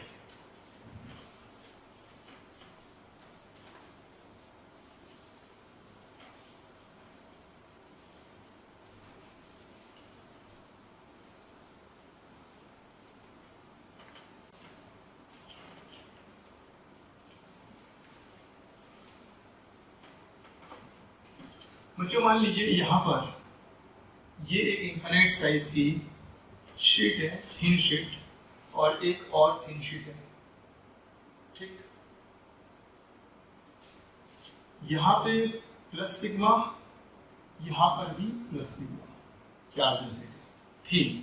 और अब आप देखेंगे कि दो पैरेलल शीट्स हैं और दोनों की चार्ज डेंसिटी सेम है। और हमें इलेक्ट्रिक फील्ड निकालना है इस रीजन में, रीजन 1 में, मतलब इसके लेफ्ट और इसके भी लेफ्ट में, रीजन 2 दोनों के बीच में, और रीजन 3 दोनों के राइट में। तो 3 रीजन्स बन रहे हैं। ऐसा अगर आप लोग पैरेलल सरफेस लेते हैं, पैरेलल शीट्स लेते हैं, तो एक ये हो जाएगा, एक ये हो जाएगा और एक ये हो जाएगा। तो चलिए यहाँ पर जो इलेक्ट्रिक फील्ड बनेगी वो इलेक्ट्रिक फील्ड ना केवल ये बनाएगा बल्कि ये भी बनाएगा। और ये जो फील्ड बनाएगा वो बनाएगा अवे, बिकॉज प्लस है तो इसकी फील्ड होगी इस डायरेक्शन में, कितनी होगी, सिग्मा बाय 2 एप्सिलॉन। और इसकी जो फील्ड होगी वो यहाँ पे भी उतनी ही होगी, क्योंकि डिस्टेंस पे रिजल्ट डिपेंड नहीं करता है।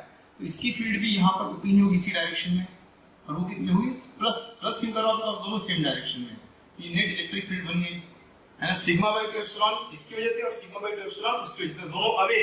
तो अवे जब जुड़ेंगे तो बच्चों यहाँ पे जो नेट इलेक्ट्रिक फील्ड आएगा वो कितना है, सिग्मा बाय एप्सिलॉन।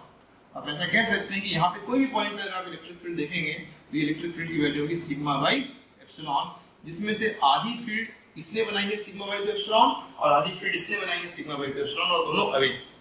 अगर यहाँ पर की बात करें, बीच में कोई भी पॉइंट ले लेते हैं, मान लीजिए यहाँ पे चाहिए इलेक्ट्रिक इलेक्ट्रिक फील्ड इस पॉइंट पे, तो इसकी फील्ड होगी sigma by 2 epsilon away, sigma by 2 epsilon away इसकी वजह से, और इसकी वजह से होगी सिग्मा बाय 2 एप्सिलॉन इधर अवे। तो दो फील्ड अपोजिट डायरेक्शन में है, इक्वल वैल्यू की, तो दोनों क्या हो जाएगी, कैंसिल आउट हो जाएगी, और यहाँ पे इलेक्ट्रिक फील्ड कितना आ जाएगा, 0। तो रीजन 2 में इलेक्ट्रिक फील्ड की वैल्यू कितनी है, 0, और रीजन 1 में इलेक्ट्रिक फील्ड की वैल्यू कितनी है, सिग्मा बाय एप्सिलॉन। मुझे लगता है आप ऑलरेडी पहचान चुके होंगे यहाँ पर कि इलेक्ट्रिक फील्ड कितनी होगी, है ना।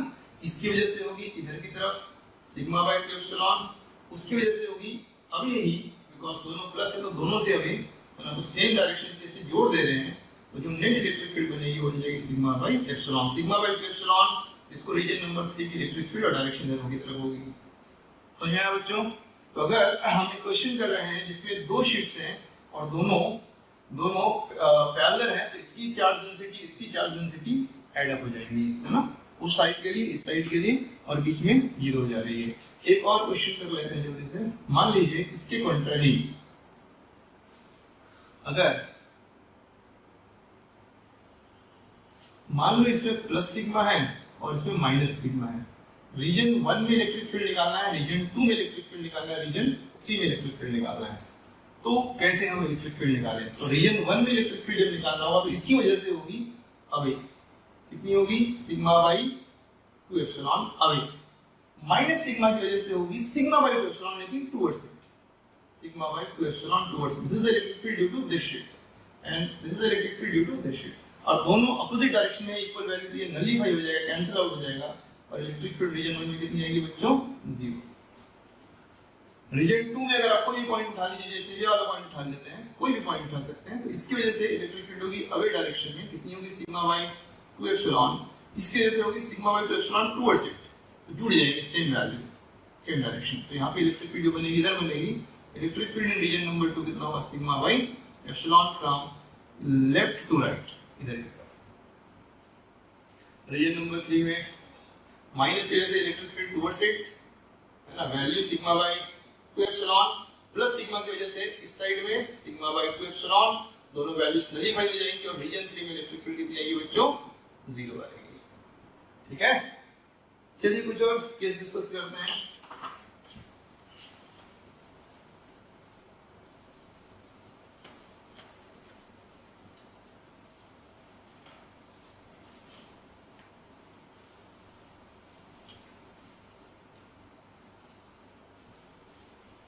मान लीजिए यहां पे 3 शीट्स हैं पैरेलल,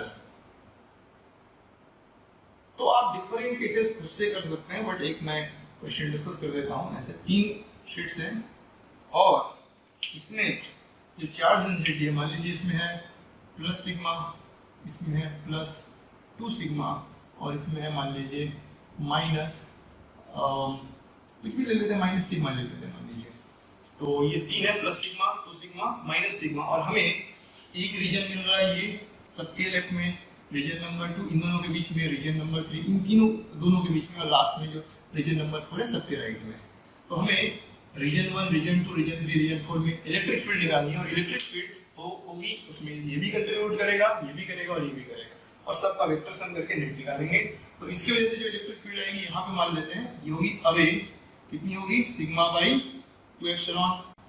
इसकी वजह से होगी वो भी अवे होगी, बिकॉज ये भी प्लस है और इससे डबल होगी, है ना, सेम है, इसलिए मैं इसमें ऐड कर रहा हूँ sigma, sorry 2 sigma by 2 epsilon, 2 sigma by 2 epsilon, है ना, charge by 2 epsilon, charge density bye 2 epsilon, तो 2 सिग्मा अपॉन 2 एप्सिलॉन इसकी वजह से, और उसकी वजह से होगी सिग्मा बाय 2 एप्सिलॉन इस डायरेक्शन में, सिग्मा बाय 2 एप्सिलॉन, बिकॉज ये माइनस सिग्मा, इसलिए sigma by 2 epsilon towards it, तो उसको माइनस करो ऑपोजिट डायरेक्शन में बोल करके, आप देखेंगे कि ये और ये कैंसिल हो जाएगी, तो जो नेट इलेक्ट्रिक फील्ड बचेगी इसी की बचेगी, आप 2 से 2 को कैंसिल कर सकते हैं, तो यहाँ पे इलेक्ट्रिक फील्ड कितना आ गया बताओ, सिग्मा बाय एप्सिलॉन, और डायरेक्शन किधर जाएगी, according to this right side, sorry left side.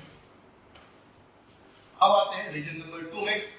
बच्चों रीजन नंबर 2 में यहाँ पर अगर हम इलेक्ट्रिक फील्ड की बात करें, तो यहाँ पर इसकी वजह से जो इलेक्ट्रिक फील्ड होगी वो इस साइड में होगी, कितनी होगी, sigma by 2 epsilon away, away इसके लिए अवे राइट हो गया, इसके लिए भी अवे होगी, बट उसके लिए अवे होगी लेफ्ट साइड में, और ये कितनी होगी बच्चों, 2 सिग्मा बाय 2 एप्सिलॉन, इसकी वजह से, है ना। 2 सिग्मा बाय 2 एप्सिलॉन, बिकॉज़ इसका सिग्मा 2 सिग्मा है, तो it is 2 sigma by 2 epsilon, और इसकी वजह से होगी sigma by 2 epsilon towards it, इधर सिग्मा बाय 2 एप्सिलॉन।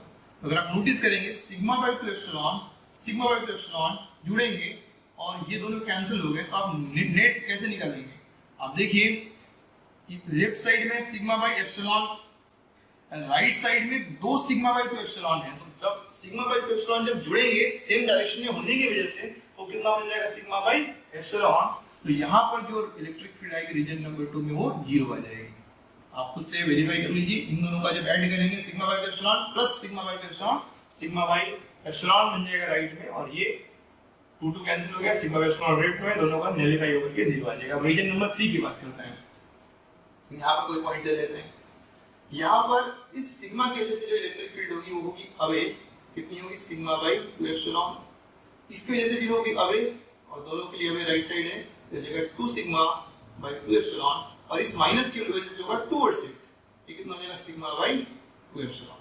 तो बेसिकली सबको जोड़ देना सेम डायरेक्शन में बोल के, it is 2 sigma by 2 epsilon plus sigma by 2 epsilon plus sigma by 2 epsilon. इसमें से 2 एप्सिलॉन अगर आप एलसीएम ले लेते हैं तो आपको मालूम है कितना हो जाएगा, 2 सिग्मा प्लस 2 सिग्मा हो जाएगा 4 sigma upon 2 epsilon, ultimately cancel हो जाएगा 2 सिग्मा बाय एप्सिलॉन।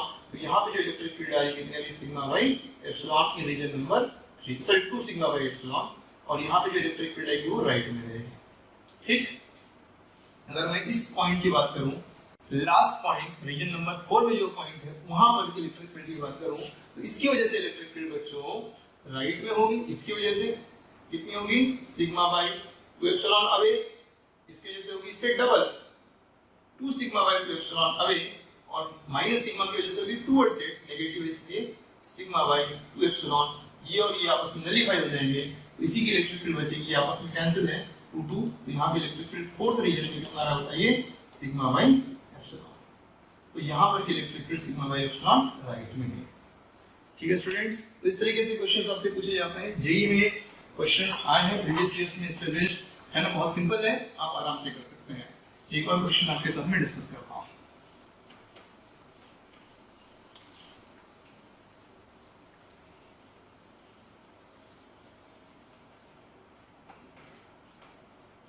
सुनिएगा, मान लीजिए बच्चों ये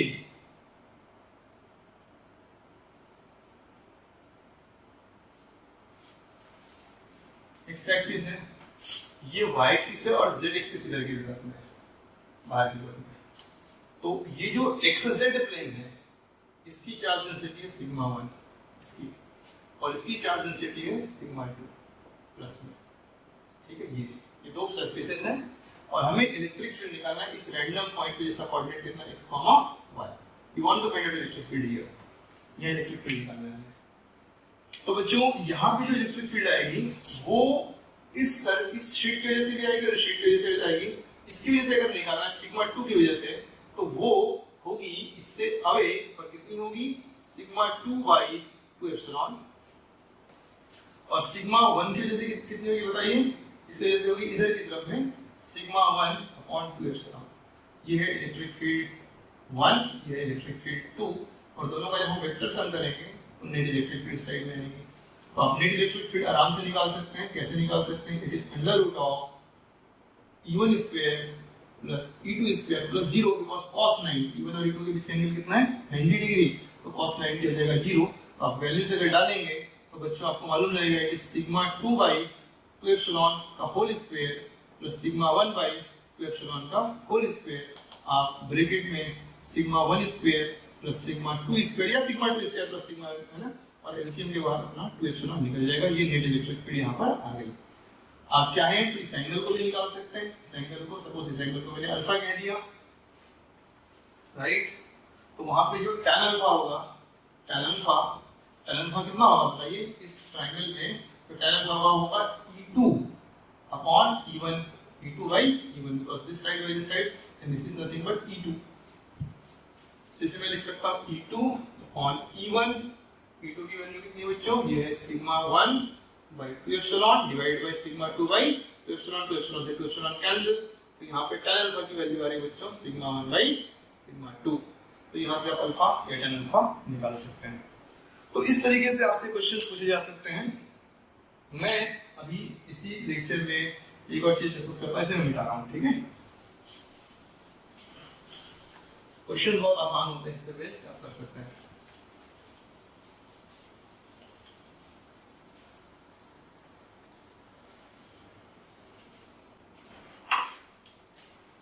मैं यहाँ पे लिख रहा हूं electric field due to a conducting sheet. अब ये जो कंडक्टिंग शीट है वो कैसी भी हो, conducting sheet of infinite size, ये थिन हो चाहे थिक हो, है ना, उसकी इलेक्ट्रिक फील्ड हम निकाल रहे हैं। प्लीज ध्यान से सुनिएगा बच्चों। ये जो शीट है जो आपको डायग्राम में अभी बना रहा हूं, ये थिन हो चाहे थिक हो, कैसी भी हो, है ना, इनफिनिट साइज की है और ये कंडक्टिंग है। तो अगर हम इस कंडक्टिंग शीट को चार्ज दे, कंडक्टिंग वर्ड इंपॉर्टेंट है और इसका रीजन मैं आगे के लेक्चर्स में आपको एक्सप्लेन कर पाऊंगा। तो अभी बस आपको मान लेना जो मैं आपको बोलूंगा कि ऐसा होता है, रीजन आगे के लेक्चर्स में मिलेगा और बहुत ही जबरदस्त रीजन है उसका, ठीक है। तो कंडक्टिंग शीट, ध्यान से सुनिए, कंडक्टिंग शीट, क्योंकि हमने अभी तक ये डिस्कस नहीं किया है कि how do conductors behave in electrostatics. वो एक टॉपिक आगे आएगा आगे के लेक्चर्स में, जब मैं आपको पोटेंशियल्स वगैरह जब पढ़ा दूंगा। इसके बाद जो नया टॉपिक स्टार्ट हो रहा है वो पोटेंशियल ही आज के लेक्चर के बाद में, एंड वो सब पढ़ाने के बाद में मैं आपको behaviour of conductor in electrostatic पढ़ाऊंगा। वहां पे इसका रीजन समझ में आएगा कि ऐसा क्यों होता है। बट अभी के लिए आप बस इतना मानिए कि जो कंडक्टर होता है उसमें इलेक्ट्रोस्टैटिक कंडीशन में उसमें हम जो भी चार्ज देते हैं, जो भी एक्स्ट्रा या एक्सेस चार्ज देते हैं, है ना, वो चार्ज केवल और केवल सरफेस पे रिसाइड करता है। कहाँ पे रिसाइड करता है? ओनली ऑन दी सरफेस, है ना, बॉडी के अंदर नहीं जाता एक्सेस चार्ज, सरफेस पे आता है। तो ये थिन है, बट अगर आप उस कितना भी थिन हो, लेकिन अगर हम उसे जूम करके देखें, है ना, मैग्नीफाई करके देखें, तो वो बेसिकली माइक्रोस्कोपिक लेवल पे, है ना, वो ठीक ही रहता है। मतलब ऐसा आप उसको लेयर्स में ब्रेक कर सकते हैं, ऐसे। प्लीज अंडरस्टैंड, मैं इसको जूम करके दिखा रहा हूं। तो जो मेटल पार्ट है वो बीच वाला पार्ट है, this is metal. Conductor means metals, ये मेटल्स पार्ट, ये मेटल है, बीच में क्या है? मेटल। और सरफेस ये है, सरफेस ये, मतलब अगर आप कह सकते हो आपके इधर एयर है, तो एयर से मेटल में जब जाओगे तो एक सरफेस को क्रॉस करोगे, और जब फिर मेटल से फिर बाहर की तरफ इस साइड क्रॉस करोगे तो फिर से सरफेस आपको आएगा। मतलब जो हम ऐसा थिन शीट ले रहे थे एग्जांपल के तौर पे, तो पिछले बार क्या था? थिन था, है ना। तो यहाँ पे नॉन कंडक्टर के केस में क्या होता है कि जो चार्ज है वो दोनों साइड के लिए कॉमन है। That charge is common to both the sides, है ना। मतलब इस बॉडी के अंदर भी चार्ज स्टे कर सकता है, एक्सेस चार्ज। लेकिन यहाँ पे ऐसा नहीं है। ये वाला सरफेस और इस सरफेस को हम दो अलग अलग सरफेसेस ले रहे हैं, वहां पे भी ले रहे हैं, लेकिन जो चार्ज है वो दोनों सरफेस के लिए कॉमन था। बट यहाँ पर ऐसा नहीं है। यहाँ पे जो भी आप चार्ज दे रहे हैं बच्चों, वो इस सरफेस पे सेपरेट चार्ज है, और उसका चार्ज का मतलब आप कह सकते हो इवन पिकोमीटर वाला भी पार्ट अंदर नहीं जा रहा है। Every charge is staying on the outer surface. ये अंदर पूरा वॉल्यूम है और यहाँ चार्ज नहीं है, यहाँ पे चार्ज नहीं जाता। क्यों नहीं जाता? उसका बहुत ही शानदार रीजन है, मैं एक्सप्लेन करूंगा आपको आगे behaviour of conductor in electrostatics में, है ना। वो अभी पोटेंशियल पढ़ाने के बाद उसका रीजन दिया जा सकता है। तो अभी पोटेंशियल इसके बाद का टॉपिक है, आज के लेक्चर के बाद, कल के लेक्चर में पढ़ाएंगे उसको। तो जो चार्ज आपको जो दिख रहा है उसमें इसकी चार्ज डेंसिटी प्लस सिग्मा और इसकी भी चार्ज डेंसिटी प्लस सिग्मा। तो अगर मैं इसकी चार्ज डेंसिटी सिग्मा क्लेम कर रहा हूं, इसका मतलब इधर भी सिग्मा है और इधर भी सिग्मा है। तो हम मेटल की थिन शीट लें चाहे थिक ले, ठीक है तो खैर ठीक ही है, लेकिन अगर वो थिन है फिर भी हम उसको मैग्नीफाई करके थिक कर सकते हैं, ठीक है, थिक एज्यूम कर सकते हैं। तो यहाँ पे भी सिग्मा और यहाँ पे भी सिग्मा है। अब अगर मुझे किसी ने पूछा कि सर यहाँ पे इलेक्ट्रिक फील्ड बताओ इसकी वजह से, आर डिस्टेंस दूर, तो हम बोलेंगे ठीक है, यहाँ पे आप इलेक्ट्रिक फील्ड पूछ रहे हो बेसिकली, तो इस सरफेस की वजह से भी होगा और इस सरफेस की वजह से भी होगा, दोनों की वजह से होगा। तो अगर यहाँ पे इलेक्ट्रिक फील्ड अगर आपको निकालना है तो यहाँ पे इलेक्ट्रिक फील्ड आएगी इस सरफेस की वजह से, जो इस साइड में है, sigma by 2 epsilon away plus इधर जो सरफेस है, बिकॉज़ दो सरफेस बन रहे हैं यहाँ पे, दो सेपरेट सरफेस आपको कंसीडर करना होगा यहाँ पे, प्लस सिग्मा बाय 2 एप्सिलॉन। क्यों दो अलग अलग? क्योंकि ये सरफेस में सिग्मा है और इस सरफेस पे भी सिग्मा है, तो दोनों का मिला के सिग्मा बाय एप्सिलॉन होगा। तो यहाँ पे इलेक्ट्रिक फील्ड कितनी आएगी बच्चों? Sigma by epsilon away.